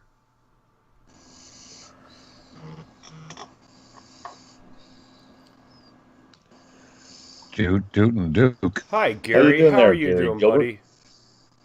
Mr. Barry, Mr. Duke and Duke. And Mike Traherne's in here with us. It was her Hello, son, Mr. Mike. she says. Hello. How are Sandy you tonight? Francis is telling us it was her son. Her son, yes. This is like hard. Yes, sorry. I'm sorry, Sandy. I love you dearly, and she knows I do. And we're praying for Sandy, and I hope that everybody would just pray for her tonight and make sure that everything's okay and that we love her. Okay. Why? What's going on with Sandy? Her son was shot in Camrose. What? Yes. So anyway, I don't. She wanted to have to be all public knowledge, but and I'm sorry, Sandy, if I brought it up, but it was asked the question, and so we answered it. And you have my condolences. And our thoughts are with you, honey. He's alive. He's gonna fight through. If he's like Sandy, he's tough as nails. So he'll get through it. She's not afraid of evil either. Well, I hate to say this, folks, but Mike just used the word that really this all boils down to. I think many of you, any of you who have watched any of my videos in the past 18 months that I've been pumping out videos, any of you will know I am a bottom line kind of guy. All the frivol and glitz and bullshit on the top don't mean nothing to me. Oh, you Instagram princess. Come on now. Well, it doesn't. I'm a bottom line kind of guy. And what we're looking at here, whether you want to dissect it on a political level, on a religious level, on an ideology level, on immigration, on whatever, banking, central banking, government, whatever level you want to try and take it apart at, it all boils down to the bottom line. This is all about good versus evil. Like it said in Matthew that Ron Devereaux quoted. Well, that's what it said in Matthew. This is about kingdoms versus kingdoms, and it's the kingdom of evil and the kingdom of good that are about to start doing battle. It's always been about that. Always through history. You can change the labels, you can change the names. Yeah. But it's the same essence. It's no different than what the Roman line. Catholic Crusades were. It's no different than what the Christian Crusades were. It is good, it is freedom versus evil and oppression. And evil takes many, many forms. Am I right, Barry? You're a man. Of all the people I talk to, my friend, you are a man of more religious knowledge than I. Duke, I never ever professed to be any kind of a biblical scholar, but the one thing that I do study is prophecy and how it all interacts with each other and how everything I see right now is pointing to the end of this particular age. And to me, it's just like reading a newspaper. I really kind of got a pretty good idea what's going to come. You know, the Bible does talk a lot about the Antichrist. The Bible talks about a one world government, a man being bestowed powers that will draw millions aside. And we look at people that could possibly do that in our planet right now. We look at the Pope, we look at Aragon, we look at a few other people that could actually fill that role. And we look where our society's going, how we're manipulated in our financial world, how every part of our world is now being manipulated. How easy it would be to bring the whole world under control. And that's, I say that, people go, well, that can't happen. But boy, I'll tell you, it could happen. I'd vote for Duke. I think we should just get Duke to slip into that position. Duke should be president. Fuck yeah. As long as you're president, I want to be the minister of agriculture. Yeah, because you want to grow pot in every province. I think you need to be the fucking minister of baking. I think you need to be the minister of chaga. That's Ed. That's Ed's Ed. the minister of chaga. Hey, Barry. Hey, chaga, buddy. You know chaga. Anybody doesn't know about chaga, I'll tell you. Can I have the equipment that cuts down those fields in agriculture for you, bro? Okay, look. Just listen. If I was minister of agriculture, Gary, there would be millions and millions of acres of industrial hemp growing in Canada. Time out. Everybody hang on. Time out. Okay, time out. We're not going to go to industrial hemp because I'll get going, and that'll be the end of that. Just to clarify things on Gary's point, you can't elect me as the leader because I wouldn't have anything to do with any country that would have an asshole like me as a leader. Okay, just a minute, Duke. Just a minute, though. There was a I'd vote have out. to leave Hold on there, leader guy. Right now, I haven't voted, so like it's 2, and I could go on your side, but I'm going to stay with the boys, and I'm going to have to say you're the president. Thing is, see Barry as the Minister of Agriculture, what he really means by that about planting the whole thousands and thousands of acres of hemp is thousands and thousands of acres of cookies. That's what he means. He's not talking about hemp, people. He doesn't give a shit about hemp. He gives a shit about cookies. He's talking about string, too. No, it's all about the cookie. You guys are all potheads, you know that? You're all friggin' potheads. Well, Gary, we're joking. Barry did it all so for far, the cookie. Yeah, the cookie. He did it all for the cookie. Yeah. Hey, listen, I'll tell you guys, don't knock a cookie till you try it. If you want to go get an opiate as a fucking, excuse my language, as a painkiller, I say you're an idiot because the best painkiller in the world is THC. Period. And there is no analyticals, buddy. You don't get addicted to it. I'll tell you something, my friend. They work. And if you go out and exert yourself physically, which I do once in a while, playing this stupid game I love to play at my age, there is nothing more than I appreciate a cookie at the end of the day because it kills all the pain in my body and I sleep like a baby.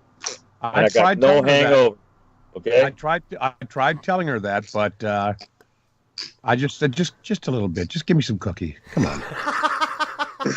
It'll cure my woes. Okay, folks, I have to start putting this disclaimer on my shows whenever Gary comes I'm here. On.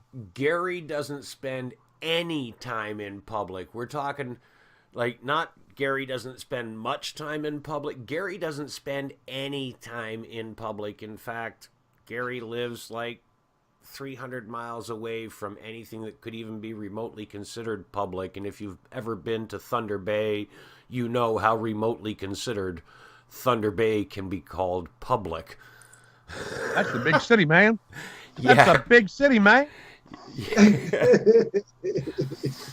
You got to plan for that kind of shit. You got to plan weeks in advance, places to stay.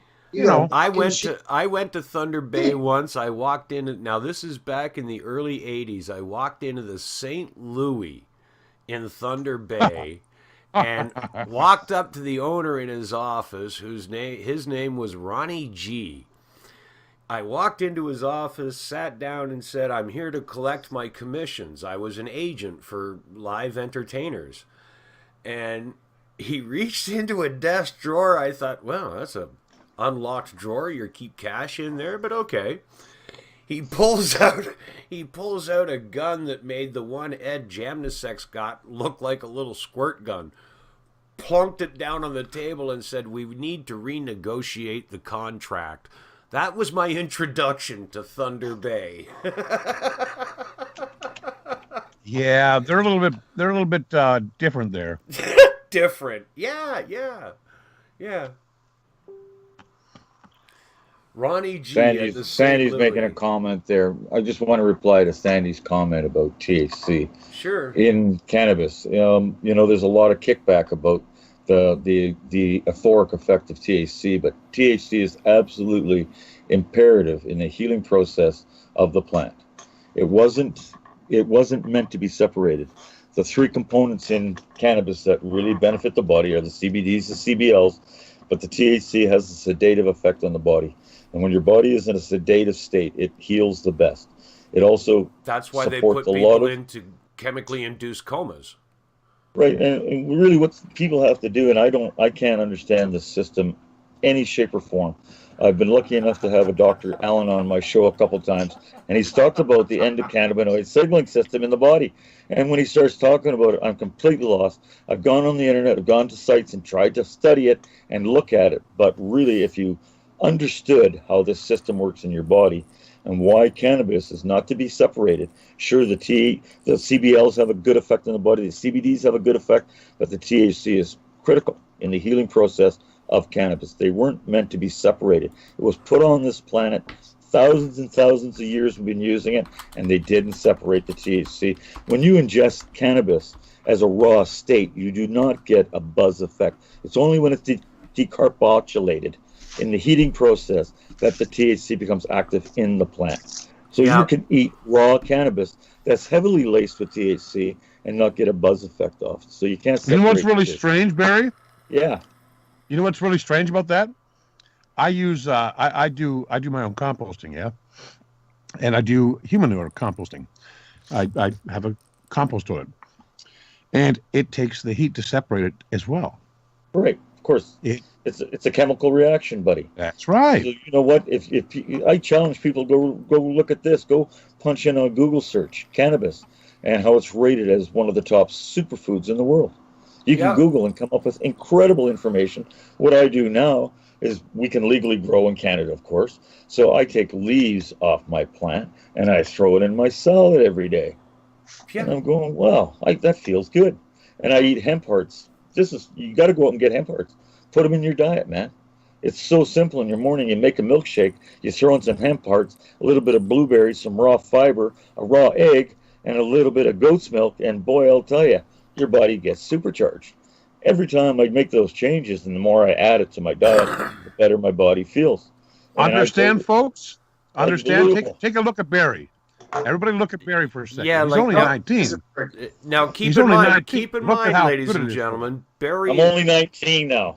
Barry, I'll be honest with you, folks. Barry's 64 years old. He plays goal hockey with guys who are half his age.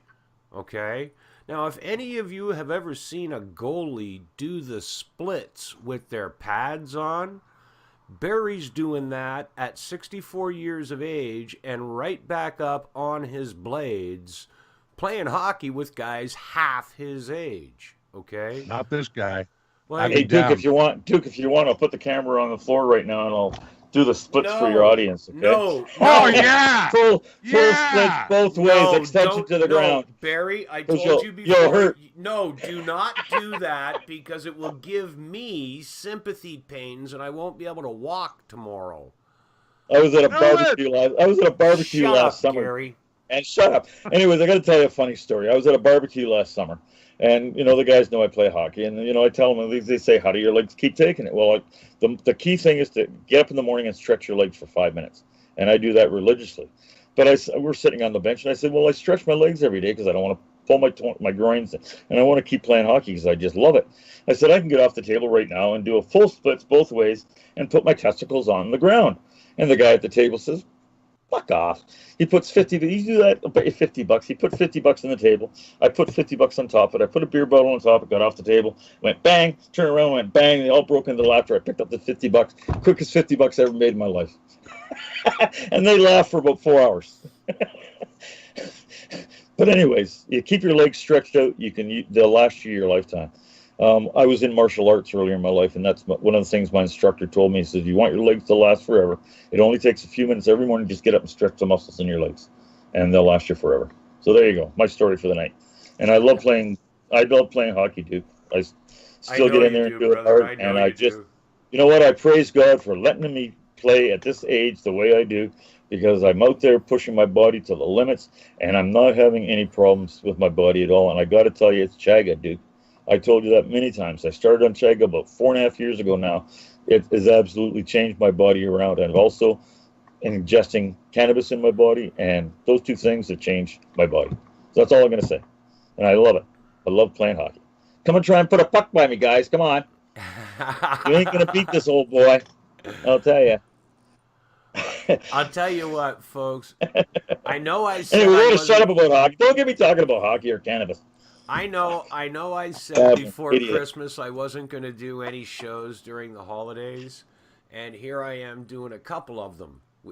I've actually wound up doing a couple of shows the other night and tonight, and I have come to the conclusion that I really want to do a year in review. I want to look back on a year of patriotic activity across our country. Canadians standing up. And what I'm going to do is put together a pre-recorded video. I'm going to go live to do an intro to the video and to talk about it a bit. And then I'm just going to play the pre-recorded video that I put together. And I'm going to do that probably over the weekend before New Year's, right? Because I know everybody's going to have Friday, Saturday, Sunday, Monday, Tuesday off. We're all busy Monday. I don't know, maybe around dinner time Monday night or early evening Monday before people head out for New Year's Eve. I'm going to come on and I've decided that I want to back up and see what footage I can find from September of last year when we had our first rally here in Niagara, and I had a little run-in with Antifa. So Mike, Barry, and Gary, the three of you, if you guys come across anything you can find that you might think would be a milestone or a benchmark during the year in the Patriot movement, primarily here in Canada, things that you think might be significant for patriots to either recognize and be concerned over, or recognize and appreciate. Things like this yellow vest movement. Like, Mike, if you can find us footage of trucks coming into Edmonton and Calgary, that kind of stuff. That's Barry, I'm reaching out to the three of you. Take a look at the Facebook chat for a second, if you don't mind. Me? Yeah, I posted the old picture of you doing the splits, playing the drums. Oh, God. Anyways. Hi, Kelly Elizabeth. How you doing? Hi, Kelly. So Lee Bouvier, when I was talking earlier about the St. Louis and Thunder Bay, Lee Bouvier, I've met Lee. Lee lives here in St. Catharines. She's an awesome patriot.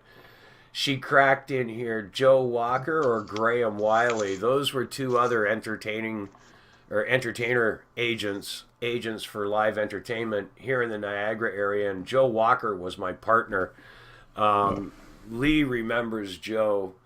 Joe Walker and I, when him and I were partners, as a publicity stunt, we hung a man upside down from a helicopter over Niagara Falls while he swallowed a sword up. Hanging upside down from a helicopter, he swallowed a sword up. And then 3 days later, he went into what is now the casino in Niagara Falls. Back then it was called Maple Leaf Village. He went into Maple Leaf Village and set the Guinness World Record for swallowing swords. You can look him up. His name is Count Desmond. He was one of the acts that I booked throughout Southern Ontario and across Canada. I got him gigs in Alberta, in Calgary. I got him out in Vancouver for a short stint. Had him all across Canada at one point. What was his name? Count Count Desmond, D-E. Yeah, there it is. Lee just wrote it out in the Facebook chat. Count Desmond, Swallow one sword. D-E-S-M-O-N-D. He's the guy that some of you may have heard me tell the story on my videos about hypnotism. Amazing Paulie did a video about how the government, there's talk about how the government has been putting chemicals in our water and in the drugs that they give to here's an antibiotic. Well, mixed in with the antibiotic is this psychotropic drug that can be triggered when you get another drug. And that mind control is a very real thing. And when she was doing that whole video, I did a short little thing about how I experienced the results of hypnotism firsthand. And up until then, I didn't think hypnotism was real, but Count Desmond is also a hypnotist. And during one of his shows, I realized that hypnotism is real, and human beings are capable of things we can't even imagine. Physical feats that we consciously can't even think of. Honest, I've seen it, I've witnessed it myself. Hands, more correctly, feet on. I've witnessed it. I've experienced phenomenal things done under hypnotism. It's real. Mind control is real. Orange number 5, Lee, down on the east side. Stop yelling, Gary. Stop yelling. I'm not yelling. Is my mic up too loud? Yeah, it was really distorting, buddy. That's weird. Are you talking about the orange number 5, Lee?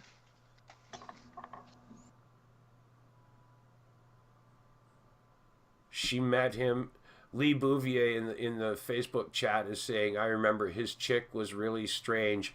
His wife, he had his wife pre-programmed for, pre-hypnotized. If he said a certain key word, she would respond a certain way. If he said French poodle, she'd bark. If he said peacock, she'd crow like a peacock, right? He had her pre-programmed that way. And it's a matter of, in most cases, when you go to sleep, the subconscious mind takes over, and anything that you were pre-programmed with hypnosis is gone when you wake up. It normally, okay? Like say you were part of a stage show at a dinner or something. Nothing that the hypnotist said to you will last in the morning when your subconscious and conscious minds separate as you sleep, that sort of thing. Unless it's the same hypnotic suggestion being implanted repetitiously, time after time after time, day after day after day, and then the separation between conscious and subconscious brain, which is where hypnotism works, because people don't know they're hypnotized. If you get hypnotized, you don't know you're up there dancing around like a chicken. You don't realize you're doing that. You have no memory of it afterwards. And you don't know that it's not like you're consciously going, why am I doing it? You don't know. People don't know. They're just doing it. They think that's what they're supposed to do. I'm going to have to learn hypnotism. It's pretty weird, dude. It's pretty weird. I have seen things with people under hypnotism that is just unbelievable. Honest.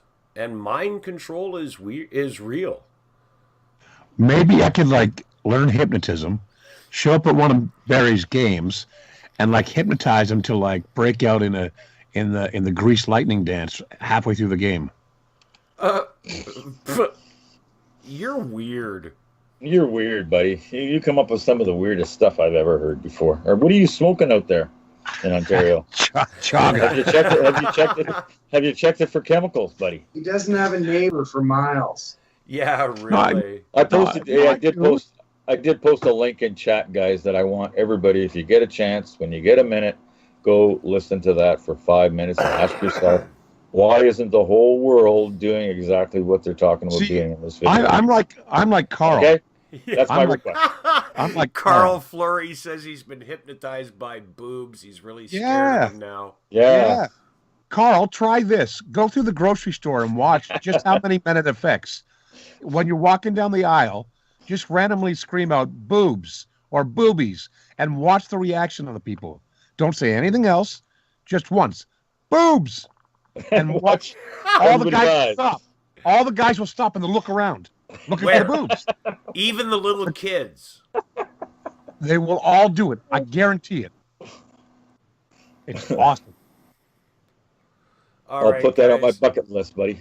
I just think I'll go right down to the old No Frills in Town tomorrow and just say that out in my little Do it. I'm telling you. No. Just live stream it, please. I'm gonna wait until the first of the month when welfare checks come in, and then I'm gonna go to Walmart and do it.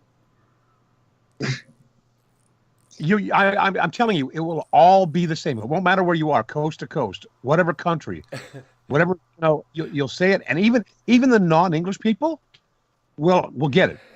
They'll stop. They will stop and they will look for boobs. Your guys are all horrible. This is a Christmas show, damn it. Have you not seen Elvira's Christmas boobies? Hello? This conversation has gone in many different directions tonight. We've gone from geology to mammary protrudences. Well, I guess it's all lumps and bumps. Where are we going next, man? We went from volcanoes to boobs. You're talking about earthquakes and tsunamis and boobs. Yeah. It's all the same. It's all the same. It is a tsunami sometimes. I'm telling you. Yeah. You can I guess. Girls. Speaking of Christmas, how was your Christmas, Mike? I had a wonderful Christmas. And what did you guys do? Not much. We didn't do much, actually. We were pretty quiet. Oh, what about you, Barry? What did you guys do? Just got together with the kids, and my buddy gave me a big elk roast. And I don't know if anybody out there has ever eaten elk. Hell yeah! But it is the best wild meat out there. And we had about a 20-pound roast. I marinated it for about 24 hours, and it literally melted in our mouth. So it was a very good dinner and a good time with the kids. The big difference between elk and deer or moose is what they eat. Elk are mostly grasses. Yep. Deer and moose, they'll eat pine needles off of pine trees if they have to. Yeah. Like they'll eat whatever the hell is green. Okay. Elk will paw right down through the snow and the ice to get to whatever little bit of grass is down in there. They're picky about what they eat, and their diet makes a difference in the way their meat tastes. Well, what about you, Duke? What did you do for Christmas? Other than a nice dinner with my family, nothing. I hibernated. I cleaned up around here. I started tying up loose ends from this year, getting ready to move forward into next year. And that's about it. I had hoped to spend no time doing live videos, and here I am doing, I think, my second or third one. When I didn't want to do any. starting with Mike again, what do you think? What's your biggest thing for the new year? What's your biggest thing you're looking forward to coming in the new year?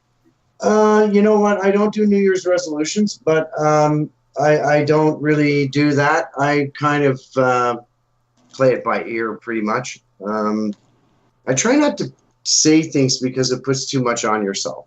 So it's easier just to just take it as it comes. I don't know. Maybe investigate a few things about the planet more. That would. What about you, Barry? I see all kinds of weird crap coming up. I don't know where we're going in the next year, Mike, but I know Gary, I know we're in for some interesting times. I think there's a couple things that really could shake us, but who knows, I look at what's going on in the States, and I look at a lot of events, and just interesting times. Hey, watch Nibiru. Watch Nibiru. Oh, I don't even get time to look at that. Let's not forget to tell the world that it's ending on December 31st again. Duke, you got your arc built? Can you say Wormwood? Go ahead, Duke. What about you, Gary? No, Gary, you're asking all the questions. It's my show. What did you do for Christmas? Trying to distract you from the boob talk. Apparently, Eunice was a little shocked. Well, hey, yeah, don't be. I didn't actually do anything. I worked on the site and We're mucked about. sorry, Eunice. No, you know what, Eunice, she knows better. She had a I conversation love the other day. Eunice. She had a conversation that would have put this boob talk to shame. I know. I don't want to. It's Christmas. I know Barry came to me earlier today, all wound up and just pumped after doing like a 2-hour radio show on somebody else's radio, and he wanted to do a show tonight. But I just can't. Blame it It's on Christmas. me, man. I Well, was just in a good no, mood Barry. earlier I today. know We were you having a were in good a good conversation. mood, and we all Blame had a it. good conversation, and I agree. I agree. We've had a good show tonight, but I don't want to get into the hot emotional side of some of these issues that we can touch on. I'm glad that Well, we just sort of I was breezed actually looking across the forward to top the. of things tonight. I was actually looking forward to the discussion that we talked about earlier on. I thought that was going to be the topic, so I've been waiting. Well, yes, We and were then I there. got thinking, like it's Christmas. Let's keep everybody in a good, positive, up mood. So 'cause what's better than in a the big next ball few game? months, I am going to be pissing people off big time. You were going to ask me what have I got planned for next year, or what would I like to see for next year? Well, just what do you look forward to for next year? Like, What do I look forward to for next year? we've got elections coming up next year. We've got all kinds of, as Mike and Barry had pointed out, some geological shifts happening right now that Mike, are bound to pop. Mike, you heard know. me on the phone with that lady at the store today. What did I tell her about the election? Do you remember?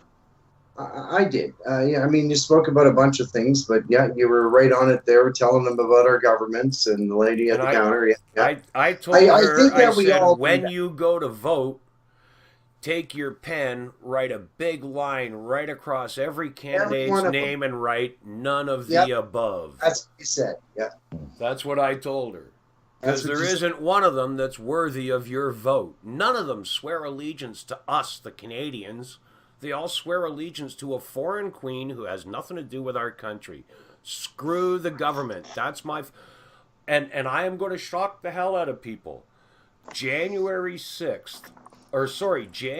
4th, on the patio, you want to watch that live show here on my Facebook channel, because I am going to shock the hell out of all of you. You're going to look at me and say, Duke, you're fucking nuts. The government's going to come after you. Well, guess what? I'm done with the government.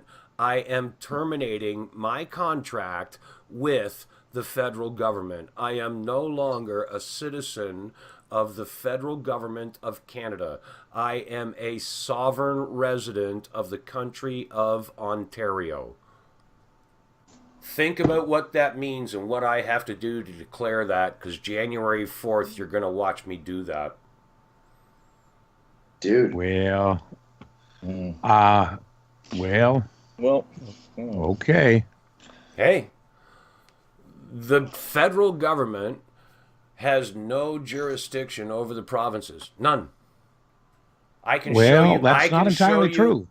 Yes, it is. I can show you an international agreement signed in the 1970s. I know what you're speaking that about. Dude. shows I know. where each and every province has to sign on individually. Why? Because each and every province is its own sovereign state under international law. Canadian And you paperwork know how and that was Canadian bypassed? It wasn't bypassed. Here was. in Canada it was, but not internationally. And that's guess what I'm we going are. to get into Hey, in the new year. Hey, We're hey, ending can it I here tonight, pop in here guys, a because sec? it's 11 o'clock and I got work at 5:30 in the morning. Oh, you're such a girl. All right. that's a conversation for another day, I guess, then, Yeah. Duke. Thanks for having us, Duke. Yeah, thanks. Guys, thanks Always for fun. coming on. It's always a blast. Barry, you're a hoot, dude. I'm going to say goodnight to the three of you, and then I'm going to close out my show, say goodnight to everybody on YouTube and on Facebook, because we got this going out over both platforms.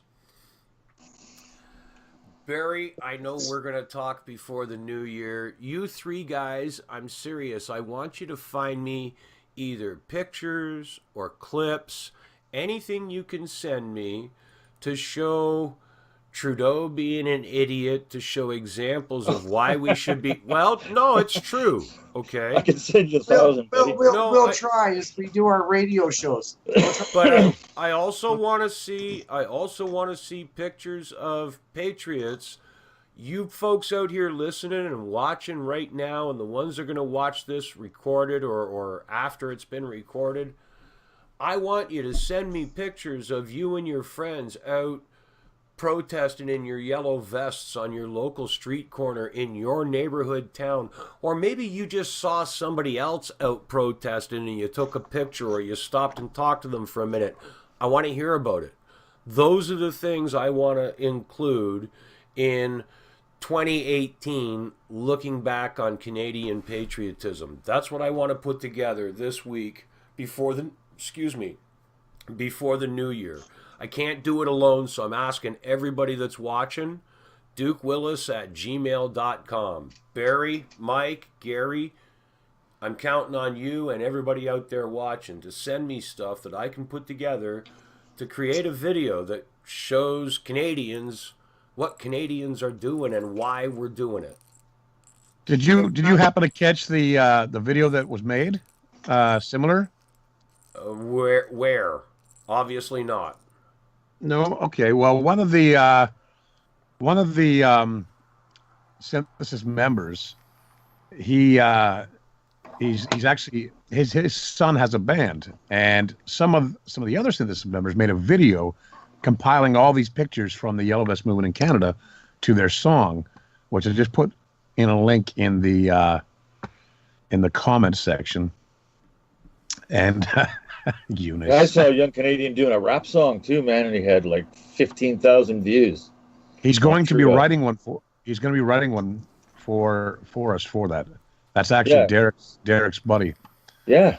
Pretty cool. Hey, I got to plug my show too. Sunday, I got Frank Vaughn on, guys, for 2 hours, and we're going to be opening up the show. Frank is one guy that I absolutely have a ton of respect for.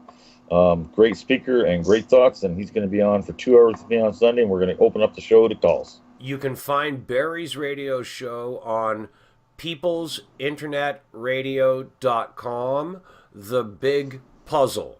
Okay? You may have to sign up and become a member. It's just giving them your email address so they can email you notifications about upcoming shows and that sort of thing. They don't take any of your credit card information or stuff like that. It's just... And he'll send you a swab for your DNA. Yeah. Yeah. Oh, and you I just want to find out what... I want to find out how much Chinese I got in me.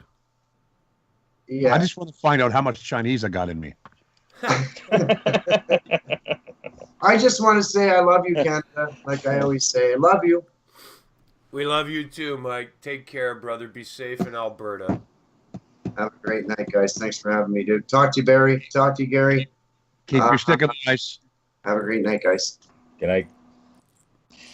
Okay, Duke, I'll get out of here. Always a pleasure talking to you, buddy. And call in Sunday. You're welcome to call in and talk to Frank, and look forward to having that conversation this weekend. I would love you guys to have talk to Frank. Awesome evening. Gary, thanks for joining us, buddy. We'll see you on Synthesis when I get home from work tomorrow night. Awesome. You guys stay safe. Have a wonderful, wonderful evening. And remember one thing. If you remember nothing else, just remember one thing. Oh, no. Boobs. You are a sick puppy. You know that? Sick man. Sick man. You've been in the bush too long, Gary. Actually, I wish. I take that back. I wish. I take that back. Claiming that you are sick implies that there is a cure. There's a cure. And no, Exactly. no, there is no cure for Gary Gilbert. There just is not a cure for that. Would you have me any other way? Wouldn't change it for the world. There you go. No comment.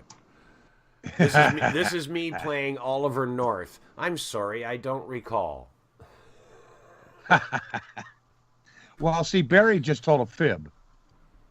Barry just told a fib, and I'm kind of upset about that. It hurt my feeling.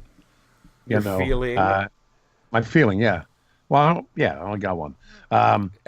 He said that I've been in the bush too long, and I just haven't. That's just not true. I haven't been in the bush for a long time. So there's a problem with that. No, shut up, Gary. Say goodnight, No. Gary. I'm Gary, talking about the bush. I'm not talking about the two. I'm not talking about that. Gary Gnu, please say No goodnight. gnu's. It's good gnu's like Gary Gnu's. There you go. Thanks, Gary. Good night, buddy. I'm talking about the woods, by the way. No, we don't want to talk about your wood or the bush or any of that. The woods, the forest. I don't want to know about it. What is wrong with the forest? Yeah, Gary, just go talk to a grizzly bear or something, okay? That's why I don't go to the bush right now.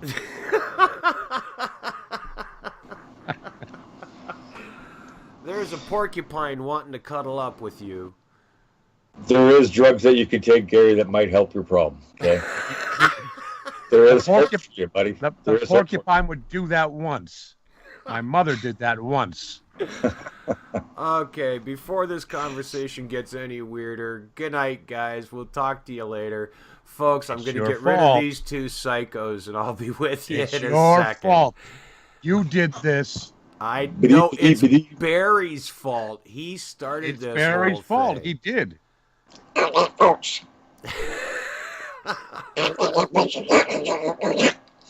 And that's all. That's all, folks. Say goodnight, guys. There we go, ladies and gentlemen. That's... Oh, my Lord. Those two guys are crazy. Barry Prince and Gary Gilbert. I never know where things are going to go with the two of them. But for an informal little evening of just getting together and having a chat, I hope you got some information. I hope you got a little entertainment. I hope you had some fun. Send me your pictures. I'm serious. Send me your pictures. Send me your video clips of stuff that's gone on in Canada in 2018. Whether it's things patriots need to know about from our government, whether it's things patriots need to know about from other patriots. Whatever it is, send it to me. I want to put together a pre-recorded video, kind of like a year in review sort of thing. And I need your help to do it. DukeWillis@gmail.com. Send it to my Facebook. That's on Twitter. Twitter is @Patriot_Duke. If you're on Twitter, you can find me there. But, send me your pictures. Send me your Facebook links. I may use it, I may not, but send it to me. We'll figure things out, and maybe I'll use it in my video that I'm going to put together. I want to do a whole year in review of the life of patriots in Canada. The things we're facing, the issues we're dealing with, and the people that are dealing with them. I really want to see pictures of people that you've met wearing a yellow vest, standing on a street corner, people that you've talked to, people you know. I want to hear about it. That's part of what Canada and the past year has been all about, and what next year is going to be all about. And if we can live off grid, we can work off grid. I don't need to pay taxes. I don't need to collect social services. I don't want to be party to the contract with the corporation known as the Government of Canada. I renounce the contract as of January 1st. Have a nice night, folks. We'll see you real soon.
get me a job working 16 hours a day, 7 days a week, and bring you all my pay. Well, I used to be a bad boy. Oh, yes, now I'm good. Well, I'm gonna start doing everything that I should.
I used to go out gambling till 3:15, and now I'm drinking coffee, playing bingo on TV. Well, I used to be a bad boy.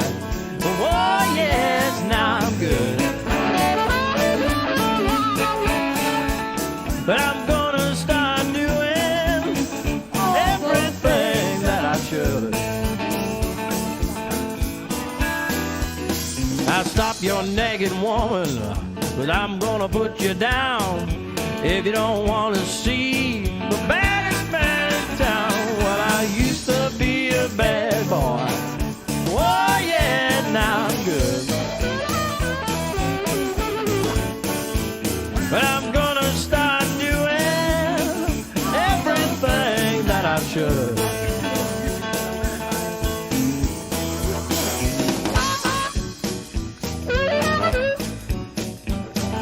Merry Christmas and Happy New Year, everybody.